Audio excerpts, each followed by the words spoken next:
2m로 비교적 낮게 일겠습니다. KBS 라디오 5시 뉴스를 마칩니다. 지금까지 아나운서 남현종이었습니다. KBS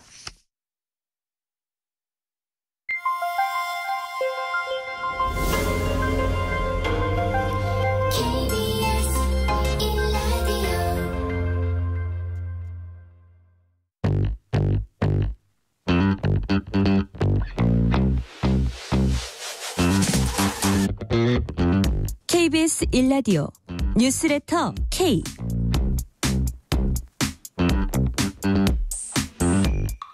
안녕하십니까. 뉴스레터 K KBS 김용준 기자입니다. 국민의힘 공천관리위원회 오늘 22개 지역구 경선 지역을 선정해서 발표를 했습니다. 민주당 역시 총선 공천 작업에 속도를 내고 있지만 일부 지역에서 반발이 터져나오면서 최종 공천 결과가 나오기까지 갈등이 예상됩니다. 이 내용 여야 정치 토크 코너에서 자세히 분석 또 평가해보고요. 오늘부터 뉴진수 코너에서 여야에서 공천이 확정된 후보자들 차례로 만나볼 예정입니다. 오늘은 국민의힘 서울 송파갑 박정훈 후보의 목소리 들어볼까 하고요. 5대 대형 병원 전공의들이 사직서를 제출키로 하면서 의대 정원 확대를 둘러싼 정부와 또 의사단체 간 갈등이 표면화하고 있습니다. 이 내용 포함한 오늘의 주요 소식 파파뉴 코너에서 자세히 살펴보겠습니다. 문자 샵 9730, 짧은 문자 50원, 긴 문자 100원, 어플리케이션 콩으로 보내시면 무료입니다. 유튜브 KBS 1라디오 채팅에도 이야기 나눌 수 있고요. 문자 보내주시면 추첨 통해서 커피 쿠폰 보내드리겠습니다. 여러분의 이야기도 많이 들려주십시오. 뉴스레터 K 지금부터 시작합니다. 뉴스의 진수를 보여주는 인터뷰. 뉴진수. 뉴스의 진수를 보여주는 인터뷰 뉴진수. 총선을 앞두고 각 당의 공천자 면면이 속속 공개되고 있습니다. 뉴스레터 K는 앞서 말씀드린 것처럼 공천이 완료된 지역구 후보들부터 한 분씩 만나볼 예정입니다. 오늘은 국민의힘 후보의 이야기를 들어보고 다음 주엔 민주당 후보의 목소리 들어볼까 하는데요. 오늘 뉴진수 코너의 주인공 여당 단수 공천자 가운데 주목을 받은 분입니다. 30년 가까운 기자 경력의 전 앵커이신 국민의힘 송파갑 박정훈 후보입니다. 안녕하십니까? 안녕하세요. 박정훈입니다. 반갑습니다. 네, 반갑습니다. 서울 송파갑의 단수 공천이 되셨습니다. 특히 주목받은 부분이 이 윤석열 대통령의 40년 지기로 알려진 이 석동현 전 검사장을 제친 이 부분인데 우선은 좀 기쁘신가요? 아니면 부담도 좀 되시나요? 예, 사실 제쳤다는 표현이 네. 사실 후배 입장에서 조금 저는 부담스러울 수도 있어요. 네. 근데 석동현 검사장님, 그 평통 전 사무처장님 사실 개인적으로 굉장히 가까운 분이세요. 아, 그러세요? 그래서 경쟁을 하면서도 상당히 저도 좀 부담이 되는 부분이 있었는데 당에서 이제 경쟁력 평가를 통해서 신속하게 단수 후보로 공천을 결정해 주셔서 네. 저로서는 굉장히 감사한 일이고 또 이제 안용환 그 전 KBS 네. 기자시잖아요. 네. 또 방통위원도 하셨던 예. 이제 쟁쟁하신 두 선배님들을 이제 제가 앞으로 잘 모시고 선거를 치를 계획입니다. 혹시 두 분 특히나 석 전 사무처장께서는 무슨 말씀을 좀 결과 이유하시던가요? 서로 좀 통화 한번 하셨나요? 이제 통화했고요. 네. 예, 격려해 주신 걸로 저는 그렇게 이해를 하고 있습니다. 네, 네. 예. 일단 첫날 단수 공천 명단에는 그 대통령실 출신이 아무도 없었다는 점이 좀 주목을 받기도 했는데 이게 뭐 꼭 특정인이나 뭐 어떤 특정 출신을 배제하는 게 옳은 것은 아니겠지만 국민의힘 시스템 공천이 잘 작동되고 있다. 뭐 이렇게 이해하면 될까요? 지금 현재 예. 야당에서도 국민의힘 공천과 관련해서는 비판을 하지 못하고 있어요. 네. 그거는 그만큼 시스템적으로 돌아가고 있다. 이게 자칫하면 대통령과 가깝다는 이유로 공천이 된다든지 네. 또 가깝다는 이유로 공천이 안 된다든지 네네. 이건 모두 다 시스템 공천과 반하는 일 아니겠습니까? 근데 현재까지 지금 대통령실 출신들이 공천이 지금 전희경 전 정무비서관을 비롯해서 극소수이기 때문에 네.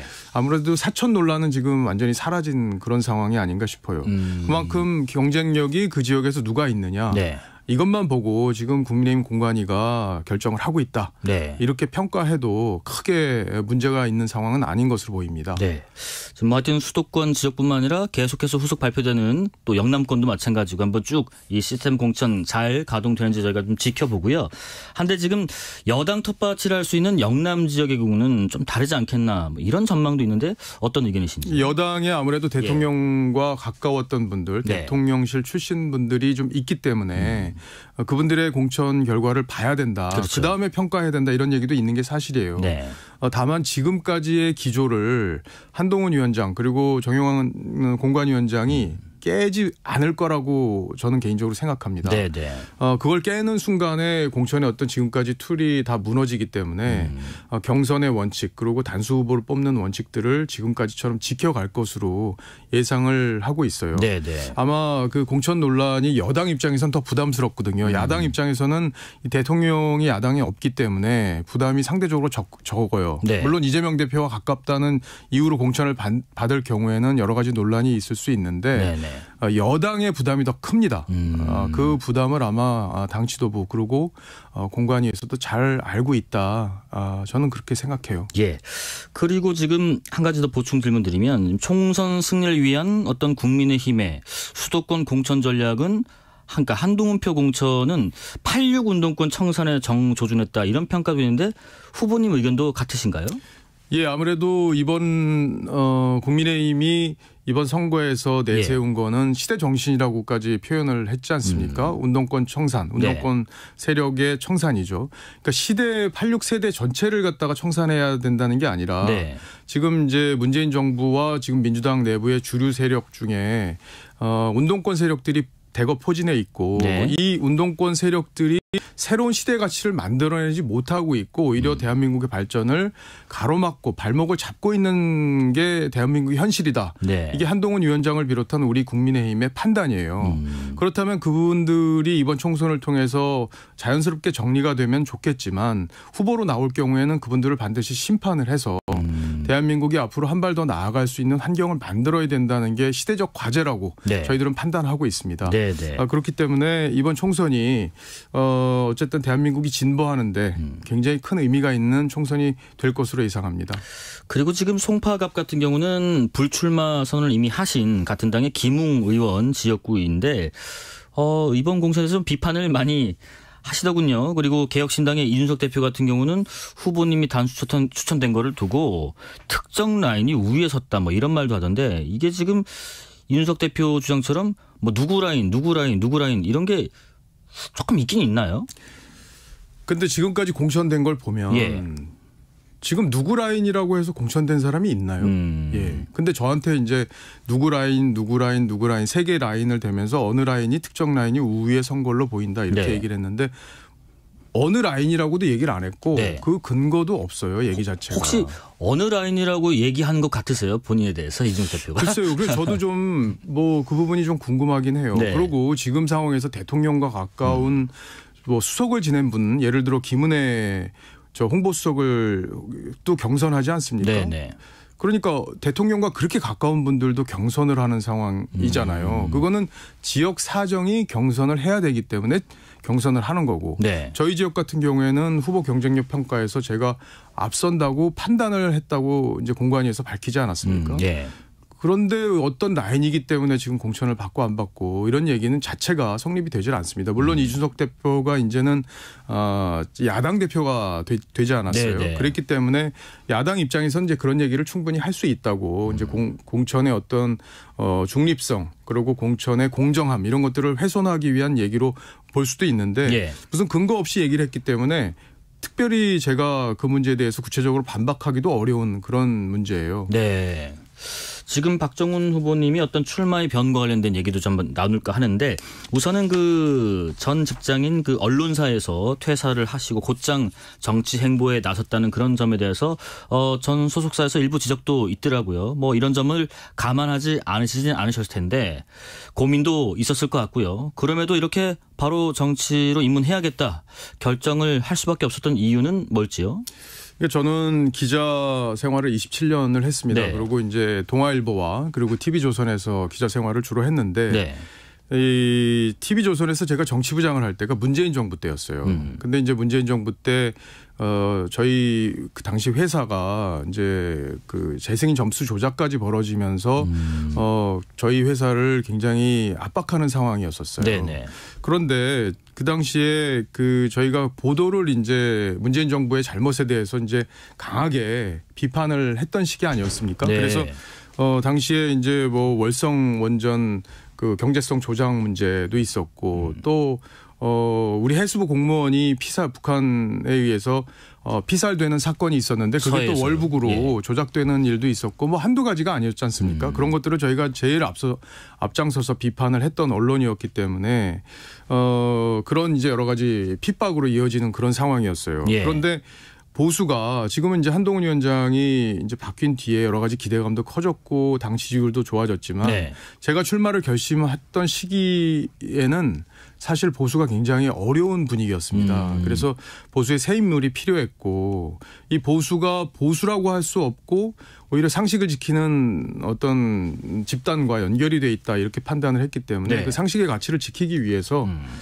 제가 새로운 인물이 필요하다는 또 당의 권유 이런 네. 것들을 받아들여서 출마를 결심하게 된 거예요. 그 상식의 가치 보수의 입장에서 말씀하셨는데 일부 따가운 얘기도 하셨어요. 정계 입문의 목적 중 하나가 보수의 문제점의 근원인 이 이기적 DNA를 바꿔 나가겠다 이런 말씀도 하셨던데 이기적 DNA라는 것이 뭔가요? 그러니까 보수에는 저는 그런 게 있다고 생각해요. 예. 그러니까 이 청년 정치가 좀 싹트기가 어려운 환경이 지금까지 보수 정당에 있어 왔고 또 청년 정치인들이 총선을 통해서 뭔가 입지를 만들어 가려고 하다가도 당내 기득권에 밀려서 좌절되는 경우가 많이 있었는데 예. 이게 이제 나 아니면 안 된다는 선배 정치인들의 어떤 그런 모습들 때문에 네네. 후진들이 양성되지 않고 이 새로운 세력들이 후배들이 이제 커나갈 수 있는 환경을 만들어야 시대의 변화에 맞게 당도 변화하고 국민들의 눈높이에 맞는 정당으로 갈 수 있는 거거든요. 그런 면에서 저는 국민의힘이 부족한 부분이 있었다. 네. 그래서 그런 부분들을 제가 이제 국회에 들어가서 당의 어떤 새로운 목소리를 내는 입장에서 그런 부분들을 좀 바꿔 나가겠다. 그래서 국민의힘을 실력 있는 정당. 그리고 이런 이기적인 모습들을 내려놓음으로써 국민들에게 예. 더 사랑받는 정당으로 만드는데 기여하겠다. 그런 생각을 갖고 있습니다. 그러면서라면 어제 그 김무성 전 대표의 결정에 대해서는 박수를 치시는 입장이신가요? 그럼요. 네. 김무성 대표가 사실은 부산 영도 과거 자신의 지역구였죠. 네. 근데 거기에 출마하면서 이제 당내에서 여러 가지 논란이 있었어요. 김무성 전 대표도 그런 것들을 알고 계셨을 거라고 저는 생각합니다. 네네. 그래서 이제 후배들에게 또 불출마의 변에 보면 당내 공천이 시스템적으로 잘 이루어지고 있다고 판단해서 본인이 그거에 대해서 결단을 하는데 중요한 이유로 또 평가하지 않았습니까? 네. 결과적으로 이런 것들이 후배 정치인들에게 길을 열어주는 좋은 결단이었다. 저는 개인적으로 그렇게 평가합니다. 예. 송파갑 참 이 지역구는 지난 총선에서 김웅 의원이 신승한 여당 입장에서는 강남 3구 가운데서 좀 어려워지는 곳으로 여겨지기도 하는 곳인데요. 송파갑 출마의 변도 한번 좀 들어볼게요. 이 송파는요. 예. 그 강남 3구로 분류되긴 하지만 네. 강남구나 서초구와는 아주 다릅니다. 그래요? 그리고 지역 토박이가 40% 정도 있는 지역이에요. 그래서 굉장히 자부심이 강한 동네입니다. 네. 그래서 여당에서 지금 누군가를 딱 꼽았다. 네. 근데 뭐 지역 사람들이 다 뽑아준다. 전혀 그런 등식이 성립하지 않는 지역입니다. 네네. 그래서 지난 총선 때도 21대 총선에서도 김웅 의원이 3.2%포인트 차로 민주당의 조재희 후보를 이겼어요. 예. 그러니까 굉장히 신승을 한 곳입니다. 그리고 역대 선거에서도 표 차이가 그렇게 많이 나지 않아요. 그래서 전략적으로 상당히 우리 국민의힘에서는 중요한 곳입니다. 네네. 그래서 이 송파 생활권이라고 하죠. 강동구 또 광진구 여기 분들이 송파로 출퇴근하는 분들이 많아요. 맞습니다. 그래서 송파에서 꼭 승리해야지만 그 지역 다른 지역 강동이나 광진구까지도 승리할 수 있는 교두보가 만들어지기 때문에 송파갑은 전략적으로 우리 국민의힘에 상당히 중요한 요충지다 이렇게 볼 수 있습니다. 예. 그래서 이제 사실 당에서 권유도 있었다고 아까 제가 말씀을 드렸는데 송파에서 승리할 수 있는 좀 젊은 후보가 필요하다. 예. 그리고 이제 그동안 김웅 의원이 불출마를 선언했지만 송파가 갑이 조금 지역적으로 지역 관리가 조금 덜 돼 있는 부분들이 있었어요. 네네. 그런 것들을 이제 제가 가서 힘있게 젊은 후보가 다시 좀 바람을 일으켰으면 하는 당의 바람 이런 것들이 맞물려서 지금 이제 저와 송파을의 배현진 의원이 네. 함께 이제 공천이 결정이 된 겁니다. 그러니까 전통적인 우리의 텃밭이다 이런 게 전혀 아니고 성립하지도 않는 곳이지만 여기에 승기를 잡아야 그 생활권 전 영역까지 어떻게 보면 영향을 좀 줄 수 있는 중요하고도 어려운 곳이겠네요. 송파갑이라는 곳이. 맞습니다. 자, 근데 지금 그런 보도가 있습니다. 송파갑의 상대당에서 임종석 전 청와대 대통령실 청와대였죠. 그때는 대통령 비서실장 나온다. 이런 얘기도 있던데 민주당에서 좀 투입을 고려하고 있다고 해요. 또 추미애 전 장관 얘기도 좀 나오는 것 같기도 하고요. 어쨌든 임종석 전 실장이든 추미애 전 장관이든 누가 나와도 전략은 같을지 아니면 자신은 있으실지 궁금합니다. 예. 지금 이제 후보가 거기는 조재희 후보 예. 조금 전에 말씀드렸던 민주당의 후보가 지금 뛰고 있었어요. 네. 그동안 당협위원장으로서 활동도 해왔고 그런데 이제 지금 현재 추미애 전 장관이 처음에 이제 송파갑에 출마가 거론이 됐었고요. 네. 어제 여론조사가 돌았어요. 네. 그래서 민주당에서 당에서 실시한 걸로 보이는 여론조사가 돌았는데 그 세 분에 대해서 이제 경쟁력 평가를 하더라고요. 그래서 이제 그 이후에 오늘 아침에 이제 그 여론조사가 도니까 출마 가능성이 거론되는 그런 시점이라고 저는 생각을 하고요. 네. 뭐 추미애 전 장관에 대해서는 아마 뭐 국민 다수가 이렇게 국회의원이 돼서는 적당한 사람은 아니라고 평가가 저는 이미 끝났다고 생각합니다. 네. 다만 임종석 전 비서실장, 대통령 비서실장은 문재인 정부에서 핵심 중에 핵심이었던 분이에요. 초대 비서실장을 지냈기 때문에. 그런데 민주당 내부에서도 지금 문재인 정부 정권 뺏겼다고 비판론의 대상의 1순위 아닙니까?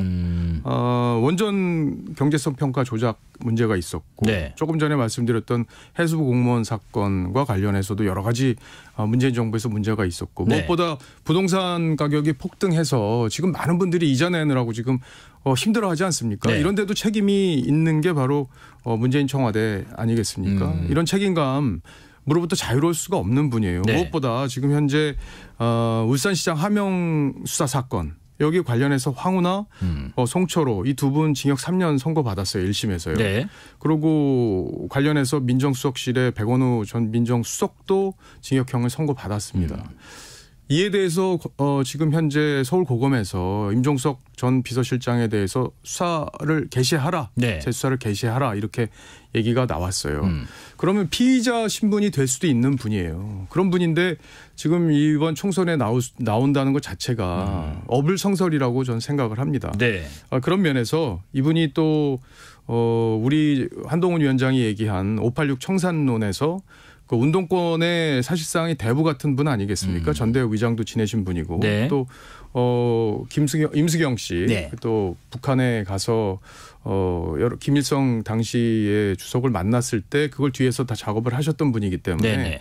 이런 여러 가지 책임론으로부터 굉장히 자유롭지 못한 분이에요. 그래서 성동을에 본인의 원래 지었고 있던 거길 나가려고 했는데 당에서도 거길 주지 못하겠다는 네. 거고 그래서 송파로 오겠다는데 송파 주민들은 좋아하겠습니까? 예. 그런 면에서 볼 때 저는 두 분 중에 누가 오더라도 뭐 그건 큰 선거에는 판세에는 영향을 주지 못할 거다. 예. 저는 그렇게 생각합니다. 자신 있다는 말씀으로 듣겠습니다. 예. 그렇게 이해하셔도 좋겠습니다. 자, 그리고 지금 정치부 기자도 오래 하셨기 때문에 주요 정치 현안에 대한 평가도 좀 여쭤볼까 하는데 자, 그 전에 그 송파 삼남매라고 캐치프레이즈가 있더라고요. 배현진 송파 같은 지역에 있는 인접한 원내에 있죠.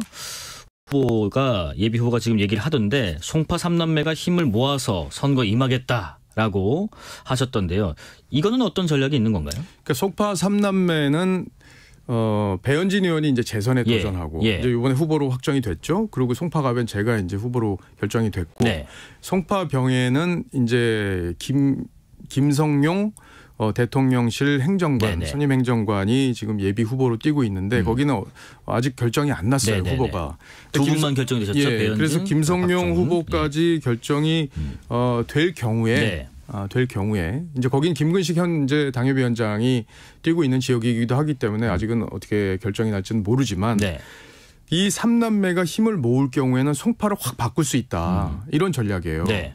왜 그러냐면요. 송파는 을만 발전을 그동안 했습니다. 지난 네. 4년 동안. 왜냐하면 배현진 의원이 당무감사 1등 할 정도로 예산도 엄청나게 많이 따왔어요. 을 지역에. 무려 7천억 이상을 예산을 따왔습니다. 네네. 그러니까 상대적으로 발전을 많이 했어요. 네. 그러니까 병 지역과 갑 지역에서는 또 내부적으로 또 불만도 있습니다. 그래서 이 하나로 송파 전체를 발전시켜서 같은 송파 생활권인 광진과 강동까지 다 발전을 시키는 어떤 그림을 그려주자. 네. 거기서 젊은 바람을 좀 일으키자. 이런 전략 차원에서 송파 3남매 전략이 나온 겁니다. 네. 물론 저희끼리 좀 가깝기도 해요. 예. 뭐 실제 남매는 아니시고. 예. 자, 여당 공관위가 지금 원희룡 전 장관을 인천 계양을에 단수 공천하면서 이른바 명룡대전 성사 여부 관심인데 벌써 일부 여론조사도 진행 중인 것 같습니다. 이 지역 박빙일까요? 아니면 선거 판세 만약에 성사가 된다면 어떻게 전망하세요? 이 지역은요, 사실 원래 그 송영길 전 대표 지역 예. 아니겠습니까? 네. 근데 송영길 전 대표가 서울시장을 느닷없이 굉장히 어려운 선거였는데 그걸 지역을 포기하면서 인천 지역인데 포기하고 서울시장을 나갔잖아요. 네네. 그러면서 공석을 만들어줬고 그 공석에 이재명 대표가 대선에서 패배한 뒤에 온 지역이에요. 거길 갔다는 거는 그만큼 현 야당에게 유리한 지역입니다. 네. 근데 원희룡 전 장관이 일종의 희생을 하는 차원에서 당의 어떤 도전하는 차원에서 험지로 출마를 한 건데 네. 지금 여론조사 나오는 거로만 봐서는 이재명 대표가 많이 우세하는 걸로 지금 나오고 있지 않습니까? 저는 근데 이 지역이 집중 조명을 받을 거라고 생각해요. 네. 그래서 점점 격차가 좁혀져서 결국에는 접전 양상으로 흘러갈 가능성이 있다. 네. 그런데 중요한 건 이 지역 하나뿐만이 아니라 인천에 인접한 다른 지역들 여기까지도 보수 표심을 견인하는데 전 상당한 기여를 할 거로 생각합니다. 네. 그래서 이 한석만 보고 평가할 게 아니라 그 인접 지역까지 원희룡 장관이 만들어낼 여러 가지 효과가 있을 거다. 그런 점에서 상당히 의미 있는 도전이라고 평가합니다. 네. 어쨌든 이 지역도 이 지역이지만 주변의 인천 다른 지역까지 이 파급 효과가 이어질 것이라는 예상이신 것 같고요. 예. 제3지대 세력이 통합한 개혁신당. 지금 이 개혁신당의 바람이 총선에 미칠 파급력이 어느 정도 될까 싶습니다. 뭐 물론 일부 개혁신당 내에서도 지금 약간 파열음이 있는 것 같기도 하지만은 교섭단체까지 가능할지도 궁금해요. 근데 지금 현재로는 교섭단체를 바라볼 수가 없죠. 네. 왜냐하면 현재 의원이 5명. 네. 그러고 의원이 될 수 있는 사람들이 2-3명 이 정도로 볼 수 있지 않습니까? 네. 근데 이제 지금 현재 민주당이 딜레마에 빠져 있는 게 친명 체제를 구축하기 위해서는 기존의 반명, 비명 분들을 공천해서 탈락시켜야 되는데 네. 이분들이 다 지금 개혁신당에서 이분들이 오기를 기다리고 있는 그런 상황이죠. 한마디로 입을 딱 벌리고 있는 그런 상황이에요. 그러면 공천하는데 굉장히 딜레마에 빠질 수밖에 없어요. 네. 얼마나 많은 분들이 공천 탈락하고 현역 의원들이 탈락한 현역 의원들이 개혁신당에 가느냐. 그리고 그게 얼마나 탄압의 성격으로 보이느냐. 네. 이것들이 개혁신당의 동력을 만들어줄 가능성이 있어요. 다만 개혁신당이라는 게 지금 불완전한 결합체의 모습 아니겠습니까? 예. 정체성도 다르고 그리고 단순히 윤석열 정부의 어떤 국정운영 그리고 민주당의 이재명 대표 체제에 반대하는 세력들의 연합체의 성격으로 볼 수 있고 네네. 이걸 이준석 대표는 국공합작이라는 표현 이렇게 썼어요. 그런데 이준석 대표도 옛날에 그런 말을 했습니다. 떴다방 네. 이거 실패한다. 이런 얘기 하지 않았습니까? 네. 근데 지금 현재로서는 떴다방의 모습을 벗어나질 못하고 있는데 앞으로 민주당 공천 상황을 봐가면서 이것들이 얼마나 힘을 키워갈지 네. 이 부분이 변수예요. 다만 이 개혁신당이 커가는 모습은 야당에게는 더 악재가 될 가능성이 있습니다. 아무래도 여당은 공천 탈락하는 분들이 개혁신당으로 가지 않을 가능성이 높아요. 네. 왜냐하면 여당에는 앞으로도 이제 대통령실에서 줄 수 있는 자리들도 많고 또 산하 기관들도 있고 선거 이후를 바라보는 분들도 그렇기 계시고. 때문에 이게 네. 현실적인 얘기입니다. 네. 이게 바람직하다는 얘기가 네. 아니라요. 그래서 그런 부분들이 있기 때문에 개혁신당으로 가지 않을 가능성이 있지만 야당에서는 그쪽으로 갈 가능성이 많아요. 네. 그렇게 되면 그런 분들이 지역구에 나가다 보면은 야당 표가 갈라질 가능성이 있습니다. 그래서 저는 개혁신당의 문제는 여당에 상당히 좋은 방향으로 유리한 방향으로 흘러갈 가능성이 있다. 예. 이렇게 예상을 합니다. 요 질문 좀 간략히 답변 부탁드릴게요. 지금 예. 또 하나가 지금 조국 전 장관이 주도하는 가칭 조국신당. 여기가 지금 출범 준비를 하고 있는데 원내 3당 목표까지 내비쳤더라고요. 그러면서 조 전 장관이 그랬습니다. 이번 총선의 시대 정신은 검찰 독재 정권 심판이다라는 입장 밝혔는데 여기에 대해서 후보님의 의견 듣고 싶네요. 민주당에서 어떻게 이 당에 대해서 어떻게 반응했죠? 예. 부담스럽다. 딱 요약하면 그거 아니겠습니까? 네네. 뭐 싫다라는 말까지는 못하더라도 정말 부담스러워. 나한테 좀 오지 말아줘. 이런 지금 분위기예요. 네. 조국 전 장관 역시 추미애 전 장관처럼 그 평가는 국민들의 평가는 저는 끝났다고 생각합니다.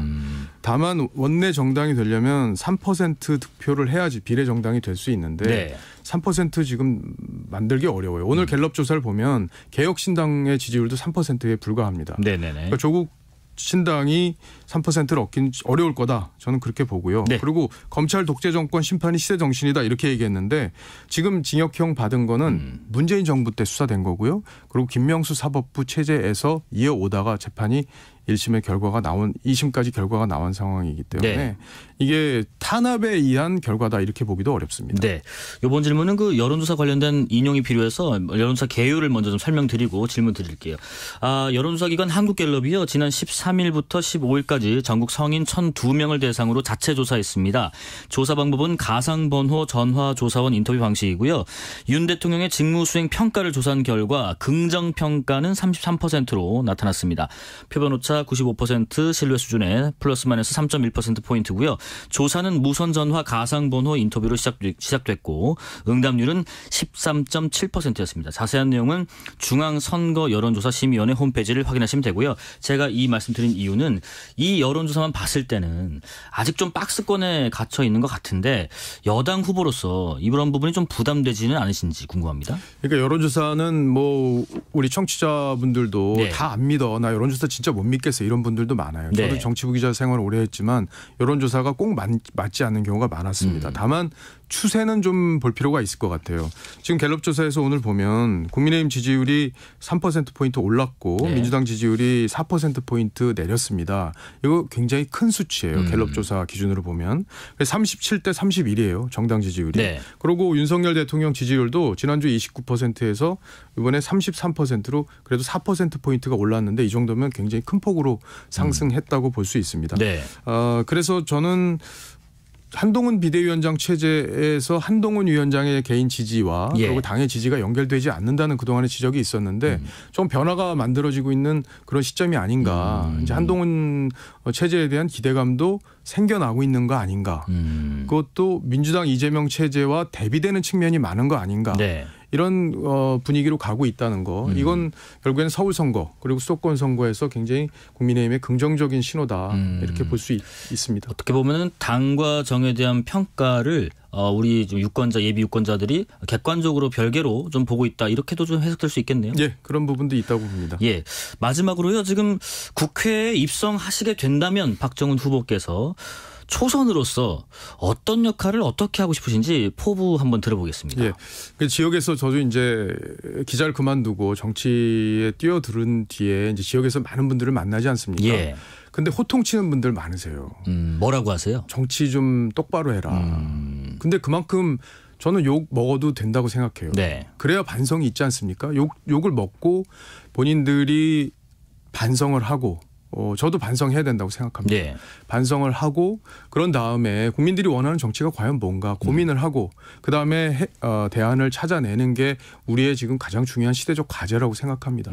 21대 국회 역대 최악의 국회였다고 평가해도 누구도 부인할 수 없는 그런 부분이었다고 생각해요. 22대 국회는 반드시 달라져야 되고요.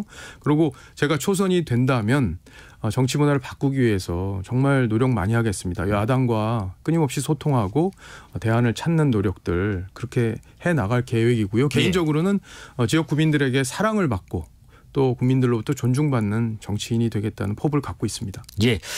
잠시 앞서 그 박정훈 후보께서 언급하셨던 부분 중에서 이 여론조사 부분이 있었는데요. 지난주에 대통령 지지율 29% 언급하신 부분에 대한 개요를 잠깐 말씀드릴게요. 한국갤럽 자체 조사로 1월 30일부터 2월 1일까지 무선 전화, 가상 번호, 무작위 추출을 통해서 전화 조사원 인터뷰 방식으로 조사한 결과 대통령 국정 운영 긍정 평가가 29%로 당시에 나타났다는 점이었고요. 자세한 내용은 역시 중앙선거여론조사심의위원회 홈페이지를 보시면 됩니다. 이 인터뷰하다가 이제 여론조사 나오면 제가 이렇게 좀 바빠집니다. 설명해야 돼서 네. 예, 제가 그 얘기를 괜히 했구나. 자, 여기까지 말씀드리겠습니다. 지금까지 박정훈 국민의힘 송파갑 후보였습니다. 고맙습니다. 감사합니다. 실시간 교통정보 알아보겠습니다. 교통정보센터 유하영 리포터 나와주세요. 네, 이 시각 교통정보입니다. 금요일인 만큼 퇴근길 정체가 길게 이어집니다. 서울 시내에서는 올림픽대로 공항 방향, 청담대교에서 가양대교까지 막히고요. 한남대교 부근 5차로에서는 사고 났습니다. 강변북로 일산 방향, 영동대교에서 가양대교까지 정체고요. 1시간 정도 걸리겠습니다. 고속도로는 수도권 제1순환고속도로 일산에서 구리 판교 방향, 고양에서 노고산 터널까지 막히고요. 더 가서 강의를 앞두고 속도 떨어지고 송파에서 판교까지 정체입니다. 경부고속도로 서울 쪽으론 경기권 정체가 긴데요. 안성부터 반포까지 30km 넘게 막히고요. 서해안고속도로 서울 쪽으론 서평택 분기점에서 8탄 분기점까지 답답하고 이후로 용담터널과 금천을 앞두고 속도 떨어집니다. KBS 교통정보센터였습니다. 퇴근길, 당신과 함께 읽는 세상 이야기. KBS 1라디오 뉴스레터 K.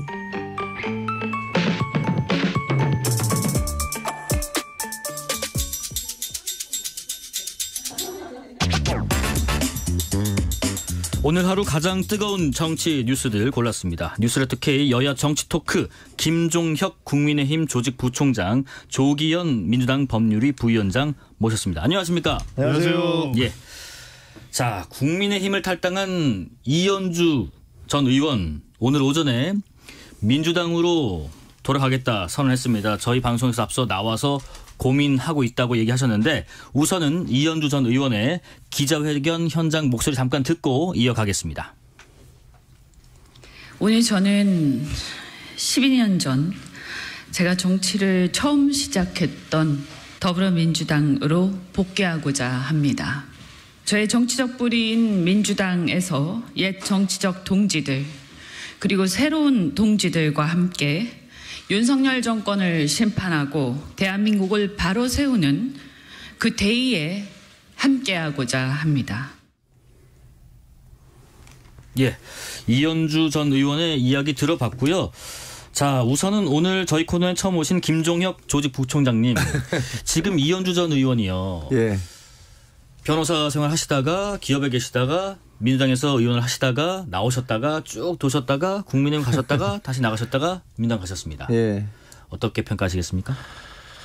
제가 지금 좀 말씀드리기가 좀 곤란한 거는 사실 예. 제가 이현주 의원하고 방송에서 여러 차례 같이 했었거든요. 네, 네. 그리고 뭐 이현주 의원이 하는 그 유튜브에도 함께 나가서 예.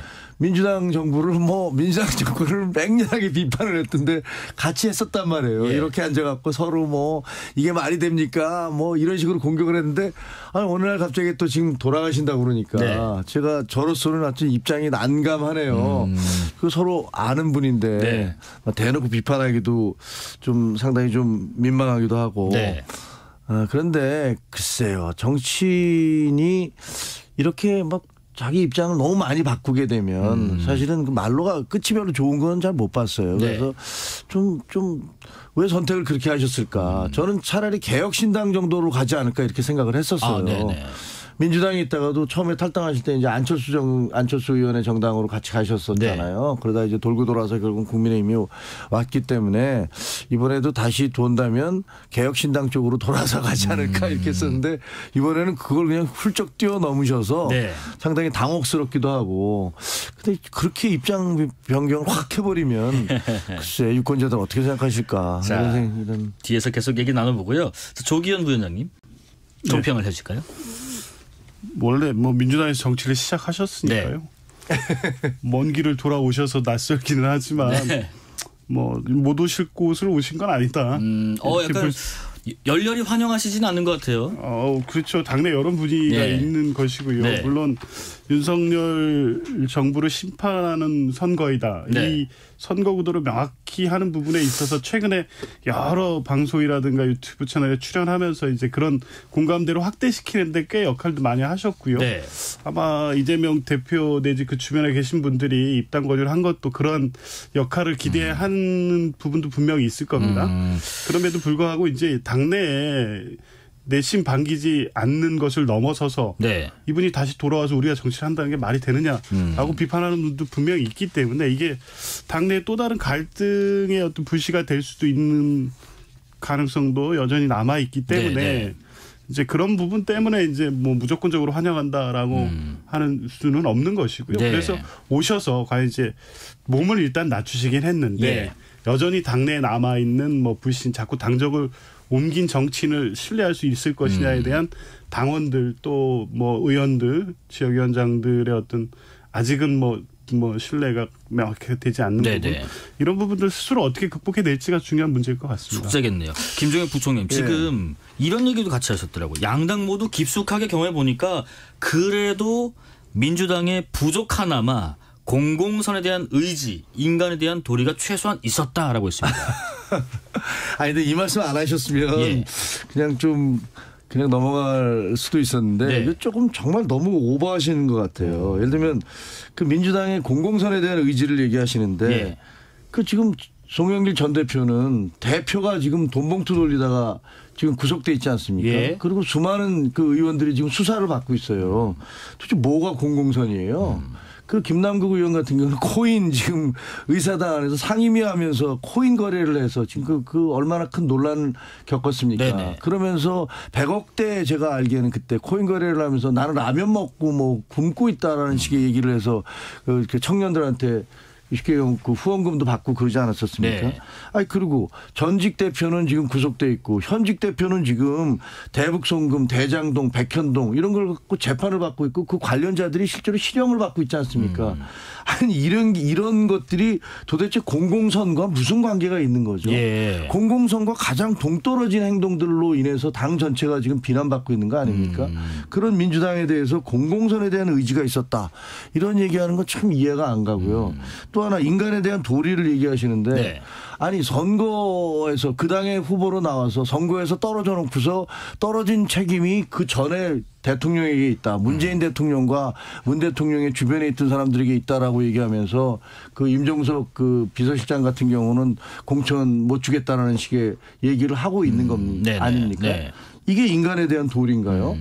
본인이 그 당에 나와서 그 당의 후보로 나와서 떨어진 다음에 본인은 뭐라고 그러셨어요? 다 저한테 책임이 있습니다. 네. 이렇게 얘기를 하셔놓고 이제 와서 무슨 뭐 민주당 그 문재인 정권에 책임이 있다라고 얘기하는 건 뭐 정말 말도 안 되는 네. 소리고 네. 뭐 이게 인간에 대한 도리인지 그래서 저는 정말 이현주 의원의 평가는 자기 스스로를 그 뭐랄까 방어하기 위해서 말씀을 하셨는지 모르지만 뭐 공공선, 인간에 대한 도리 좀 정말 이해하기 예. 어려운 표현입니다. 아까 그 좀 가까운 사이셔서 말씀하기 좀 그렇다고 하셨는데 이 부분에서는 좀 약간 화가 좀 나셨나 봅니다. 이거는 말이 안 되는 얘기를 하시니까. 네. 조기현 부원장님 지금요. 이현주 전 의원이 저희 방송에도 나와서도 한번 말씀하셨던 때가 있었고요. 이게 지금 복당 관련된 얘기 나왔던 게 지난달 23일인가 그랬는데 시간이 꽤 지났어요. 한 3주 정도. 이 고민 결정 이렇게 길어진 이유는 뭐였을까라고 생각하세요? 아까 말씀하신 연장선이실까요? 그렇죠. 내가 돌아갔을 때에 대한 어떤 고민? 예. 그 처음 이 뭐 영입 제한 문제가 보도된 시점이 사실 국민의힘에서 탈당한 지 얼마 안 되셨을 네. 때예요. 그래서 여러 가지 뭐 신변적인 정리 이런 문제도 있을 거고 특히 민주당으로서는 그때 마침 친명 친문 간의 어떤 개파 갈등 이런 문제가 막 당내에서 실체도 확인되지는 않았지만 어쨌든 당내 그런 목소리들이 양측에서 막 나오고 있을 때였고 네네. 아무래도 이현주 전 의원 같은 경우에 그 논란의 중심에 또 들어올 수밖에 없는 분이거든요. 예. 약간의 뭐 조정이 필요했던 거죠. 시간적으로 시간을 좀 갖고 예. 본인도 그렇고 당도 그렇고 이분이 이 선거에서 역할을 하고 민주당에 도움이 될 수 있는 분이라는 어떤 당내 여론이라든가 이런 부분이 형성될 수 있는 약간의 어떤 기간은 필요했던 것 같습니다. 예. 그런 부분을 당이든 뭐 이현주 의원 본인도 고려한 게 아닌가 싶습니다. 어떻게 생각하세요? 지금 이현주 의원이 복당 아니죠. 저희 방송에 나와서 복당이라고 표현하지 말아달라, 뭐 영입이라고 표현해달라고 하셨는데 어쨌든 민주당에서 돌아가신 입장에서 이게 지금 민주당한테 총선 앞두고 이게 득이 될지 실이 될지 어떤 영향을 줄지 한번 예상을 해보고 싶습니다. 김조직 부총장님. 저는 정성호 의원이 지금 영입을 하면서 얘기를 한 게 윤석열 정권의 무능과 폭주를 심판하는 거니까 거기에 동의한다면 많은 분들이 참여하는 게 좋겠다. 네. 이러면서 그러니까 이현주 의원 들어와도 된다. 저는 묻고 싶어요. 아니 임종석 비서실장은 왜 그러면 그분도 지금 윤석열 정권에 대해서 무능 폭주를 심판하기 위해서 나온다고 하지 않습니까? 네네. 그분은 왜 안 받아도 됩니까? 그럼 조국 전 법무장관 같은 경우는 똑같은 얘기하고 있지 않습니까? 그런데 조국 장관에 대해서도 뭐 우리 당에서는 뭐 함께할 생각이 아직 없다. 뭐 이렇게 얘기하고 있지 않습니까? 그 도대체 기준이 뭐예요? 아니 뭘 기준으로 지금 영입을 하는 건지 저는 말이 안 되고 그리고 이런 식의 뭐 원칙이 없는 뭐 그냥 뭐 상대방에 대해서 공격만 할 수 있는 사람이라면 누구든지 끌어올 수 있다라고 생각을 한다면 제가 생각하기엔 조국 장관부터 영입을 하시고 그다음에 다른 분들 또 임종석 비서실장도 그렇게 왜 그분을 쫓아내려고 그래요. 그리고 지금 이번에 좀 쫓겨난 분들 중에서도 상당 부분이 국민의힘 입장에서 보면 굉장히 공격을 저희 당을 아프게 공격하시던 분들이었어요. 조응천 의원도 마찬가지고 다른 의원들도 그분들 왜 나갔는지도 좀 이해가 잘 안 돼요. 재미있는 문자가 나왔습니다. 6261님 이상민 의원은 국민의힘으로 가고 이현주 전 의원은 민주당으로 돌아오고 정치란 돌고 도는 물레방아군요 라고 하십니다. 저 조기훈 부위원장님 지금 그러면 어쨌든 오셨고 어떤 고민 또 역할론에서는 얘기가 나올 텐데 그러면 이 전 의원께서 뭐 총선 불출마, 뭐 험지 출마 아니면 다른 역할 어떤 모습을 보여주는 게 제일 바람직한 결정이다라고 생각하세요? 그런 모습이 필요하죠. 만약 이제 오셨는데 뭐 어쨌든 당원과 지도부의 뜻에 맡기겠다는 입장을 원칙적으로 표하고는 있지만 마치 이번 선거가 이제 본인이 그렇게 주장해온 바도 있고 본인의 어떤 정치적 입장도 그렇고 윤석열 정부를 심판해야 된다는 어떤 뭐 당이 이 부분을 실천하기 위한 것이라는 정치적 명분이 있지만 그 다음으로 정치인으로서 어떻게 또 이후 살아남을 것이냐도 고민의 한 측면이 분명히 있을 겁니다. 그러면 이제 당선되기 위한 어떤 뭐 행보 내지 이런 부분 에 대해서 어떤 기대를 지도부에 표한다거나 이런 방식으로 하면 아마 환영받지 못할 거예요. 그분이 어떤 역할을 하든 뭐 윤석열 정부에 대해서 비판을 하고 그런 활동을 아주 악명하게 한다고 하더라도 그게 민주당에 대한 지지로 이어지지 않을 수도 있기 때문에 그런 측면에서 보면 뭐 불출마가 됐든 아니면 상징적인 지역에 출마를 해서 민주당 위해서 내가 희생하더라도 헌신하는 모습을 통해서 내 진정성을 보여주겠다. 이런 모습을 보인다고 하면 지금 흔쾌히 마음이 열리지 않는 분들도 설득할 수 있을 것이고요. 여기가 또 다른 어떤 양지를 찾기 위해서 돌고 돌아온 곳이라는 뭐 것으로 계속 비춰진다고 하면 뭐 이후 민주당이 오는 데까지가 아마 정치 인생의 끝이 될 수도 있으니까요. 아마 그런 부분에 대한 여러 가지 고민은 하고 오셨을 거로 봅니다. 근데 저는 아마 좋은 자리 받아갈 가능성이 매우 크다. 아니면 가만히 있지 않을 거다. 이런 생각 듭니다. 과연 그 양지 바른 곳을 걸으실지 아니면 조금 포장이 덜 된 곳을 갈지는 한번 지켜보고요. 여야의 총선 준비 상황을 뉴스레터 K에서 매일 정리해서 전하고 있는데요. 국민의힘은 오늘부터 영남권 공천 면접을 진행했고요. 경선 지역 사유에 대한 입장도 발표를 했습니다. 자, 우선은 정영환 공관위원장 발언 잠깐 또 듣고 말씀 이어가 볼까 합니다. 국민의힘 제22대 국회의원 후보자 공천관리위원회는 어제까지 2월 15일까지 총 9개 시도의 공천 신청자 면접을 마무리했습니다. 총 22개 선거구입니다. 서울 7곳, 인천 2곳, 경기 4곳, 충북 뭐 동대문갑, 양천갑, 강동갑, 뭐 청주 상당, 홍선 예산 등등등 해서 22곳인데요. 김종현 부총장님, 그 이번 발표 어떤 의미에 좀 평가를 주면 되겠다 싶으면 좋겠습니까? 아니 지금 저희 공천은 저도 이제 정치부 기자도 하고 기자 생활 34년 동안 했잖아요. 그러면서 계속 그 공천 받는 거 봤는데 아까도 저기서 대기하면서 이제 우리 당 관계자하고 통화했는데 어떻게 돌아가고 있어? 하는 얘기가 이렇게 깜깜한 건 처음이야. 깜깜하다는 건 무슨 말인가요? 쉽게 얘기하면 과거에는 사실은 이렇게 그 내부에서 어떤 일이 돌아가는지 다 이게 서로들 얘기들이 좀 있었고 너무 예상 밖의 일들이 벌어지고 있는 거예요. 대통령의 40년 지기가 그냥 바로 컷오프 당했잖아요. 석동현 변호사 네. 같은 경우는 그렇게 되셨고 그다음에 지금 보면 무슨 검사들이 낙하산을 타고 줄줄이 내려올 것이다. 그다음에 무슨 저 용산에서 줄줄이 좋은 자리 차고 갈 것이다. 이런 얘기 했잖아요. 네. 근데 지금 그렇게 되고 있습니까? 대통령실에 있었던 김성회 이분도 그렇게 안 되셨죠 이번에? 네. 저 이원모 뭐 예를 들면 강남에 신청을 했던 이원모 비서관 같은 경우도 상당한 뭐 지금 아닌 걸로 지금 얘기가 되고 있잖아요. 네. 그래서 제가 보기에는 지금 그 이전에 민주당이 저희한테 주장했던 무슨 검사들의 줄줄이 공천, 그다음에 뭐 예를 들면 용산에서 뭐 다 좋은 자리 꿰차고 간다. 전혀 사실이 아니라는 게 지금 드러나고 있지 않습니까? 다 경선 지역으로 가고 있어요. 그래서 제가 보기에는 이번 경선은 국민의힘 경선, 보수 정당의 경선 중 공천 중에서는 처음으로 정말 깜짝 놀랄 만한 공천 혁신이 이루어지고 있다. 이걸 저는 느낍니다. 지금 어제 이재명 대표 지역구 인천 계양을에 원희룡 전 장관이 단수 공천이 됐던데 여기에 지금 윤영선 예비 후보께서 반발하고 이의 신청하신다고 하셨는데 이거 좀 받아들여질 가능성이 있습니까? 높지 않죠. 그래요? 높지 않은데 그 윤영선 선배님은 뭐 저하고 여러 가지 인연도 있어서 제가 참 마음 아프게 생각을 합니다. 그런데 지난번에 이제 그 이재명 대표가 처음으로 낙하산으로 오셨을 때 그때 이제 송영길 대표 물러나고 글로 오셨잖아요. 글로 오셨을 때 사실 국민의힘에서는 총력을 다해서 윤영선 후보를 밀었어요. 근데도 저희가 뭐 꽤 많이 졌거든요.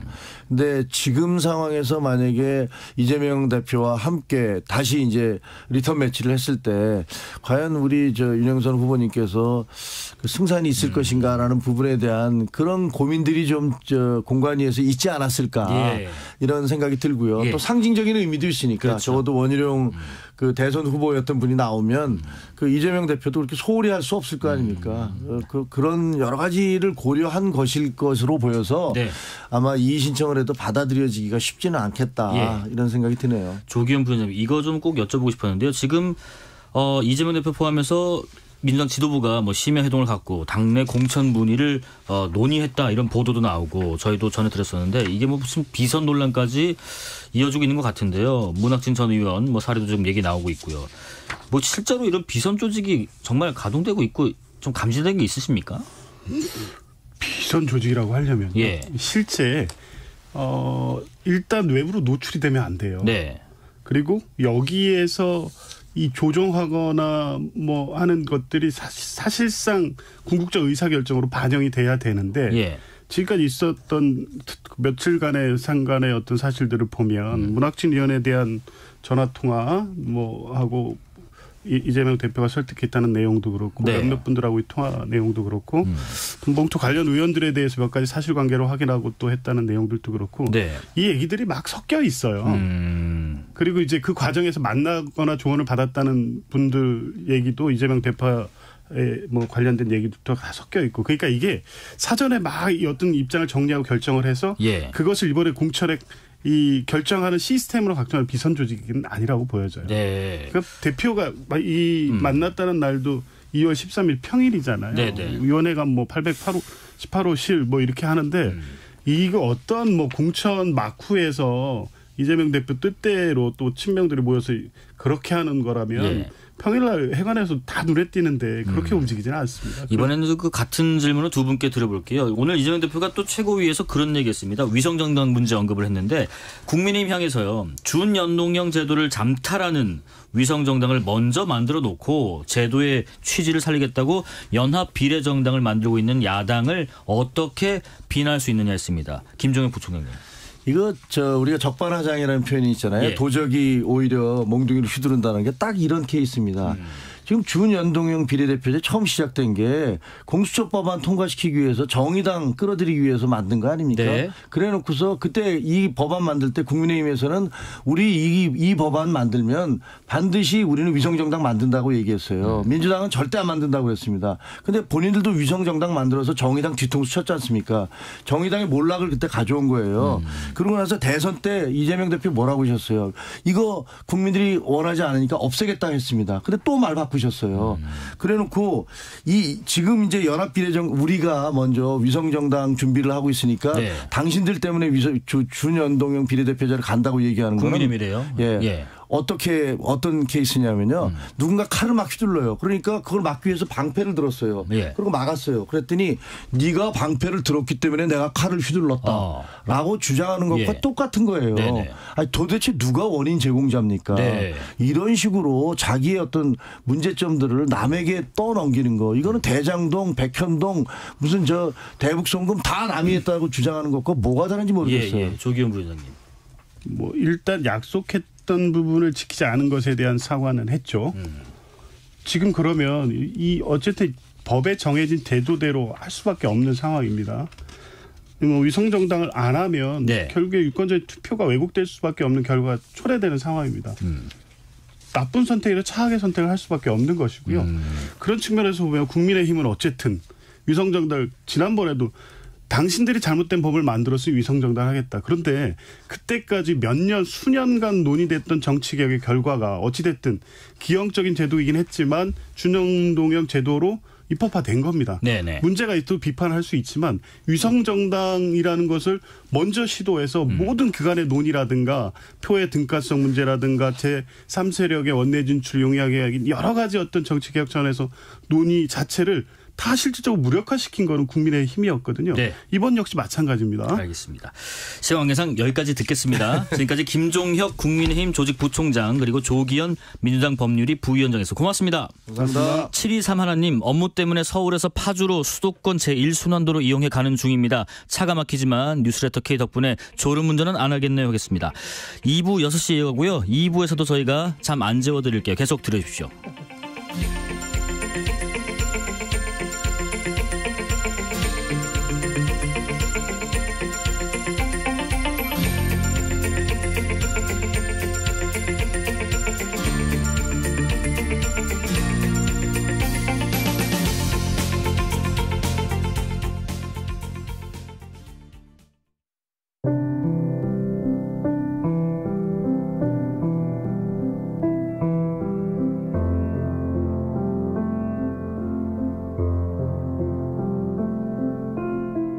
KBS 라디오 연중기획 희망충전 대한민국 573번째 이야기.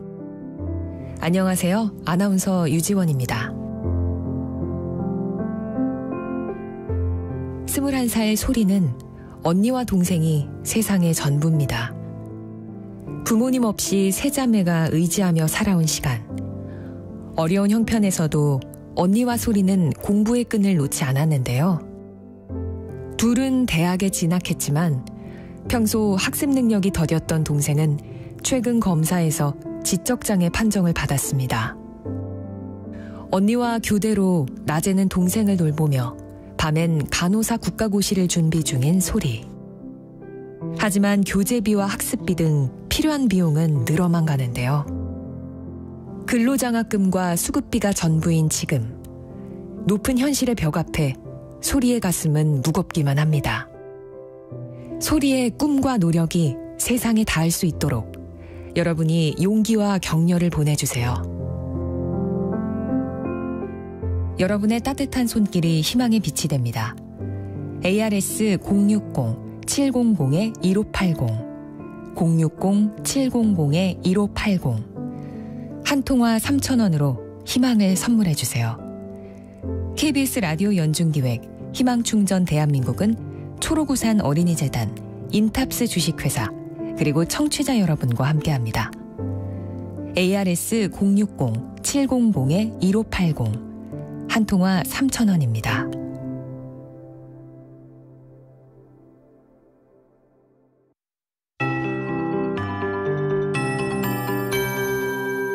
KBS 58분 날씨. 일시적인 차가운 공기가 스쳐 지나가듯 물러갔습니다. 바람이 제법 불곤 있지만 오늘 서울의 낮 기온이 8.1도까지 올라 평년보다 3.1도가 높았습니다.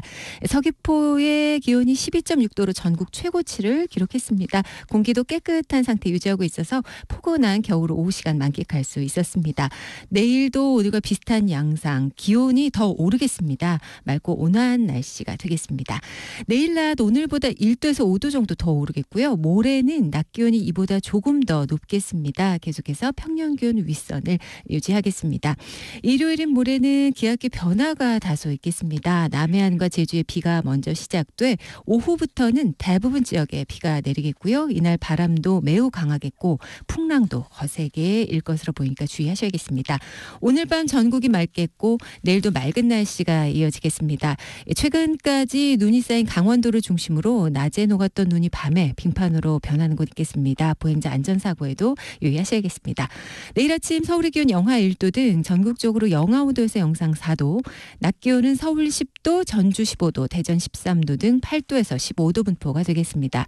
내일 이른 새벽에 안개가 짙게 끼는 곳이 있겠습니다. 지금 서울의 기온은 5.6도입니다. 강혜종입니다.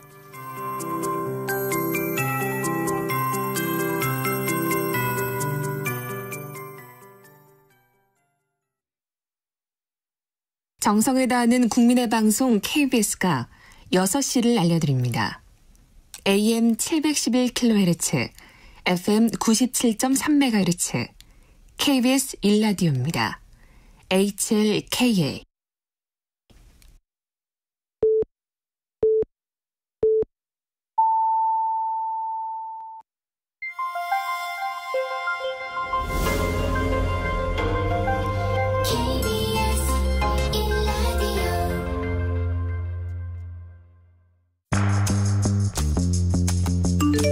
여러분은 지금 퇴근길 시사편지 한 장, KBS 1라디오 뉴스레터 K를 듣고 계십니다.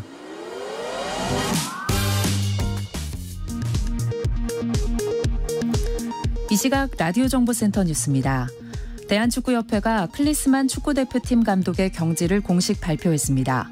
한편 정몽규 축구협회장은 사퇴하지 않겠다는 뜻을 밝혀 향후에도 논란이 계속될 전망입니다. 정부의 의대 증원에 반발하는 전공의들이 집단행동의 방식으로 사직서 제출을 시작했습니다. 전공의들과 의대생들은 다음 주 화요일 집단행동에 나서기로 했습니다. 정부는 강경 대응을 하겠다는 방침을 다시 한번 밝혔습니다. 윤석열 대통령이 과학기술 인재 양성을 위해 이공계 대학원생들에게 연구생활 장학금을 지원하겠다고 밝혔습니다. 한편 한국과학기술원에서 열린 학위 수여식에서 윤 대통령의 축사 도중 졸업생이 대통령 경호처 직원들에 의해 퇴장당한 일이 발생했습니다. 지난달 취업자 수가 38만 명 늘며 지난해 3월 이후 10달 만에 가장 큰 증가폭을 나타냈습니다.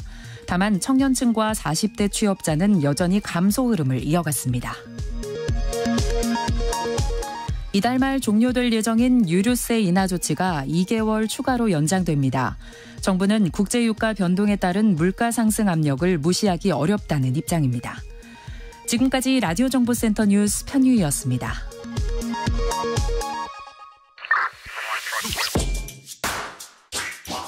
뉴스의 진수를 보여주는 인터뷰, 뉴진수.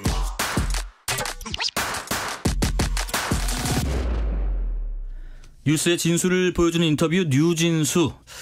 어제 부산에서 귀가하던 20대 여성이 40대 남성에게 무차별 폭행당한 일이 있었다고 합니다. 청취자 여러분들, 이른바 부산 돌려차기 사건 기억하실 텐데요. 유사 사건이 발생한 것을 보면 아직도 현재 진행형인 것 같습니다. 당시 이 사건 CCTV 영상도 공개되면서 정말 큰 충격을 받으셨을 겁니다. 사건 자체도 문제지만 이 수사와 재판 과정에서 이르면서 피해자분은 힘든 시간을 또 보냈다고 하더라고요. 특히나 대한민국의 민형사 사법 제도 전반을 다시 한번 살펴보는 계기가 되기도 했습니다. 오늘은 이 피해자분께서 저희 뉴스레터 K 스튜디오를 찾으셨습니다. 지난 2년 가까운 시간의 기록을 담은 책을 출간하신다고 하네요. 형사사건 피해자에서 사회활동가를 거쳐서 이제는 작가로 활동 반경을 넓히고 있는 분입니다. 필명은 김진주 씨고요. 모셔보겠습니다. 안녕하십니까? 안녕하세요. 예. 잘 지내셨는지 궁금하고요. 참 돌아보면은 무차별 했던 그날의 어떤 사건을 여전히 또렷이 기억하는 분들이 참 많을 겁니다. 그동안 우선 좀 몸과 마음의 치료는 좀 잘 받고 계셨는지 궁금해요. 다행히 잘 치료 중에 있고요. 꾸준히 병원을 다니고 있습니다. 아, 그러시군요. 다행입니다. 저희가 그 필명 김진주 작가님으로 소개를 해드렸는데 청취자분들에게도 간단한 자기소개랑 또 인사 부탁드릴게요. 안녕하세요. 저는 부산 돌려차기 피해자이고요. 어느 날 갑자기 저도 예견하지 못한 사건으로 피해자가 돼서 범죄 피해를 경험하지 못한 분들에게도 공감을 시킬 수 있는 작가 김진주로 활동하고 있습니다. 네, 이 책을 출간하시기로 한 직후에 출연 형태로는 저희 라디오가 처음이신 거고. 네, 그렇죠. 예, 감사합니다. 우선은 약 2년 전에 일명 그 돌려차기 사건이 발생하기 전 그때의 나와 또 지금의 나는 어떻게 달라졌을까 우선 좀 여쭙고 싶네요. 사실 저는 조금 유별난 사람이었어요. 그래요? 좀 평범한 게 싫었고 뭔가 직장에서 돈을 벌고 뭔가 특별한 활동을 하지 않는 게 굉장히 의문스럽고 고민이 됐었는데 네. 이런 사건을 겪고 나서는 너무 평범해지고 싶다라는 생각을 하면서 되게 평범한 것에 대해서 비난하고 의문을 가졌던 제가 되게 조금 너무 자만한 거 아닌가라는 생각이 들고 많은 분들이 평범하다는 거에 대해서 의의를 찾으려고 하는데 평범한 것조차도 어렵지 않나라는 생각이 들고 네. 이런 사건으로 있어서 저는 오히려 더 삶의 가치를 느끼고 네. 되게 생동감 있게 살고 있거든요. 그래서 저는 오히려 사건이 발생하고 나서 더 생동감 넘치는 사람으로 변한 것 같습니다. 삶의 어떤 가치관까지 좀 바뀌신 것 같고 또 큰 일을 겪으신 분들이 이제 부정적인 쪽으로든 긍정적인 쪽으로든 많은 변화의 기로에 서시는데 다행히 우리 김진주 작가님께서는 긍정적인 측면으로 변화하고 계신 것 같다니까 다행인 것 같습니다. 이 사건을 당하시고 나서 수사와 또 재판 과정을 거치시면서 지금 김 작가님께서 철저히 소외당했다라고 말씀하셨던 적이 있더라고요. 그때 나와 지금의 나라는 사람이 이 과정에서 극명하게 달라지게 된 계기는 언제부터였을지가 궁금해요. 사실 제 필명도 6월에 탄생석인 김진주, 네. 진주에서 따온 건데요. 네네. 이 탄생석을 빗댄 이유는 6월 4일에 다리에 마비가 풀리면서부터거든요. 네. 근데 이 6월이 중요한 이유가 제가 마비가 풀리지 않았고 혹은 장애를 얻지 않았더라면 사실 이렇게까지 제도의 불합리함을 알 수 있는 위치가 아니었을 것 같아요. 네네. 제가 그렇게 심하게 다쳤고 심하게 다쳤는데 갑자기 극적으로 회복하고 예. 이런 것들이 있었기 때문에 다른 피해자분들보다 더 양면을 볼 수 있었던 것 같아요. 그런 부분이 상당히 큰 계기가 되셨고 사건 이후에 뭐 이렇게 수사 재판 과정 거치시면서도 여러 가지 활동을 하셨던데 가령 이제 뭐 비슷한 일을 겪으신 뭐 피해자분들하고 연대하는 일도 하셨고 또 피해자 교육 플랫폼도 만들고 계시고요. 어떻게 보면은 나만의 피해 나만의 사건에서 좀 울타리를 치고 싶을 수도 있을 텐데 이렇게 좀 영역을 넓혀 그렇다 보니까 계속 무언가를 찾으려고 했는데 피해자에 관련된 정보는 굉장히 폐쇄적이고 네. 어디에서도 찾아볼 수가 없고 피해를 당하는 후기를 적진 않잖아요. 그렇다 보니까 어떻게 지원을 받아야 되는지 알려주는 사람도 없고 네. 그렇다 보니까 이 피해자라는 위치 자체가 굉장히 불합리하고 폐쇄적이구나. 이걸 바꿔나가야 될 게 많겠다. 이런 생각을 처음에 하게 된 것 같습니다. 네, 상당히 좀 이타적인 생각을 하신 것 같은데 4222님 얼마나 놀라셨을까요? 왜 이런 일이 반복되는 건지 솜방망이 처벌이 문제 아닐까요? 하시는 의견도 주십니다. 뒤에서 한번 얘기 나눠보고요. 이런 말씀하신 여러 가지 활동들을 하시면서 진짜 힘든데 이거 참 하길 잘했다. 내가 잘 이렇게 영역을 넓혀가고 있는 것 같다. 좀 기쁘다. 보람이 있다 이런 느낌이 드실 때도 있으실 것 같은데 언제 그런 생각이 좀 드시던가요? 사실 제가 어떤 의견을 얘기한다고 해서 들어줄까? 그리고 바뀔 수 있을까? 이런 의문을 항상 가지고 있었고 어떤 일에 대해서는 성과가 있는데 이건 사실 계속 맨 땅에 헤딩하듯이 그냥 공중에 그냥 발길질을 하는 것 같이 누구한테 증명받을 수 있는 수치가 없잖아요. 그렇죠. 그렇다 보니까 계량할 수 있는 것도 아니고. 그래서 이게 정말 내가 사회에 영향을 주고 있는가 이런 걸 판단할 수 있는 게 아무것도 없다 보니까 잘하고 있는 걸까? 제도의 변화가 있지 않고서야 그걸 확인할 수가 없었던 것 같고 그러다 보니까 제도의 변화나 아니면 피해자분들이 연락이 오시거나 그럴 때 가장 보람차고 내가 진짜 쓸모 있는 일을 하고 있는구나 라는 걸 느끼게 되는 것 같습니다. 반대로 좀 버겁거나 어려울 때는 말씀하신 그런 때일까요? 잘 가고 있는지 어떤 기준이 없고 뭐가 이게 재단하듯이 딱딱딱 나오는 수치화가 없을 때 아니면 다른 때 좀 버거울 때가 있으세요?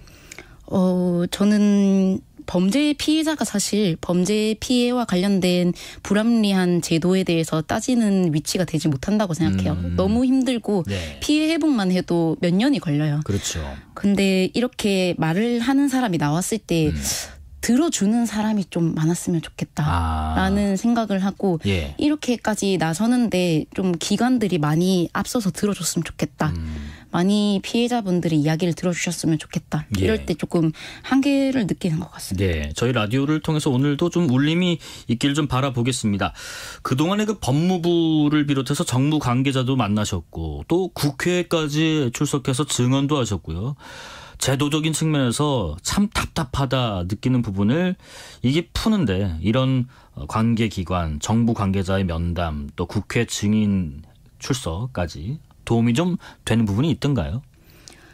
사실 피해자와 관련된 제도는 아직 걸음마에 가깝고요. 그래요. 그래서 일단 지금 제도들이 개편이 되고 있지만 사실 그거는 당연한 것들을 이제서야 챙기는 거라고 생각을 하고 그래서 그 당연한 것들이 마련이 되었을 때 그 이외의 것들을 그 이상의 것들을 요구할 수 있는 위치가 꼭 됐으면 좋겠고 사실 피해자들에게는 누군가를 설득해야 되는 그 시간이 사실 그 사이에서도 피해자는 발생하거든요. 그렇죠. 그리고 이 피해자들에게 시간은 하루가 1년과 같습니다. 그런데 이 입법을 개정을 하고 이런 모든 시간들이 너무 많이 걸리다 보면 그 사이에 또 피해자가 발생하고 피해자는 국가를 놓기 마련일 것 같습니다. 그럴 수 있겠습니다. 아니 내가 난데 그리고 내가 이 피해를 입었는데 내가 아프다는데 왜 이걸 하나하나 이렇게 증명해 나가고 알리고 법적인 재단을 바라는 것이 이렇게나 절차가 까다롭고 힘든 것인가 하는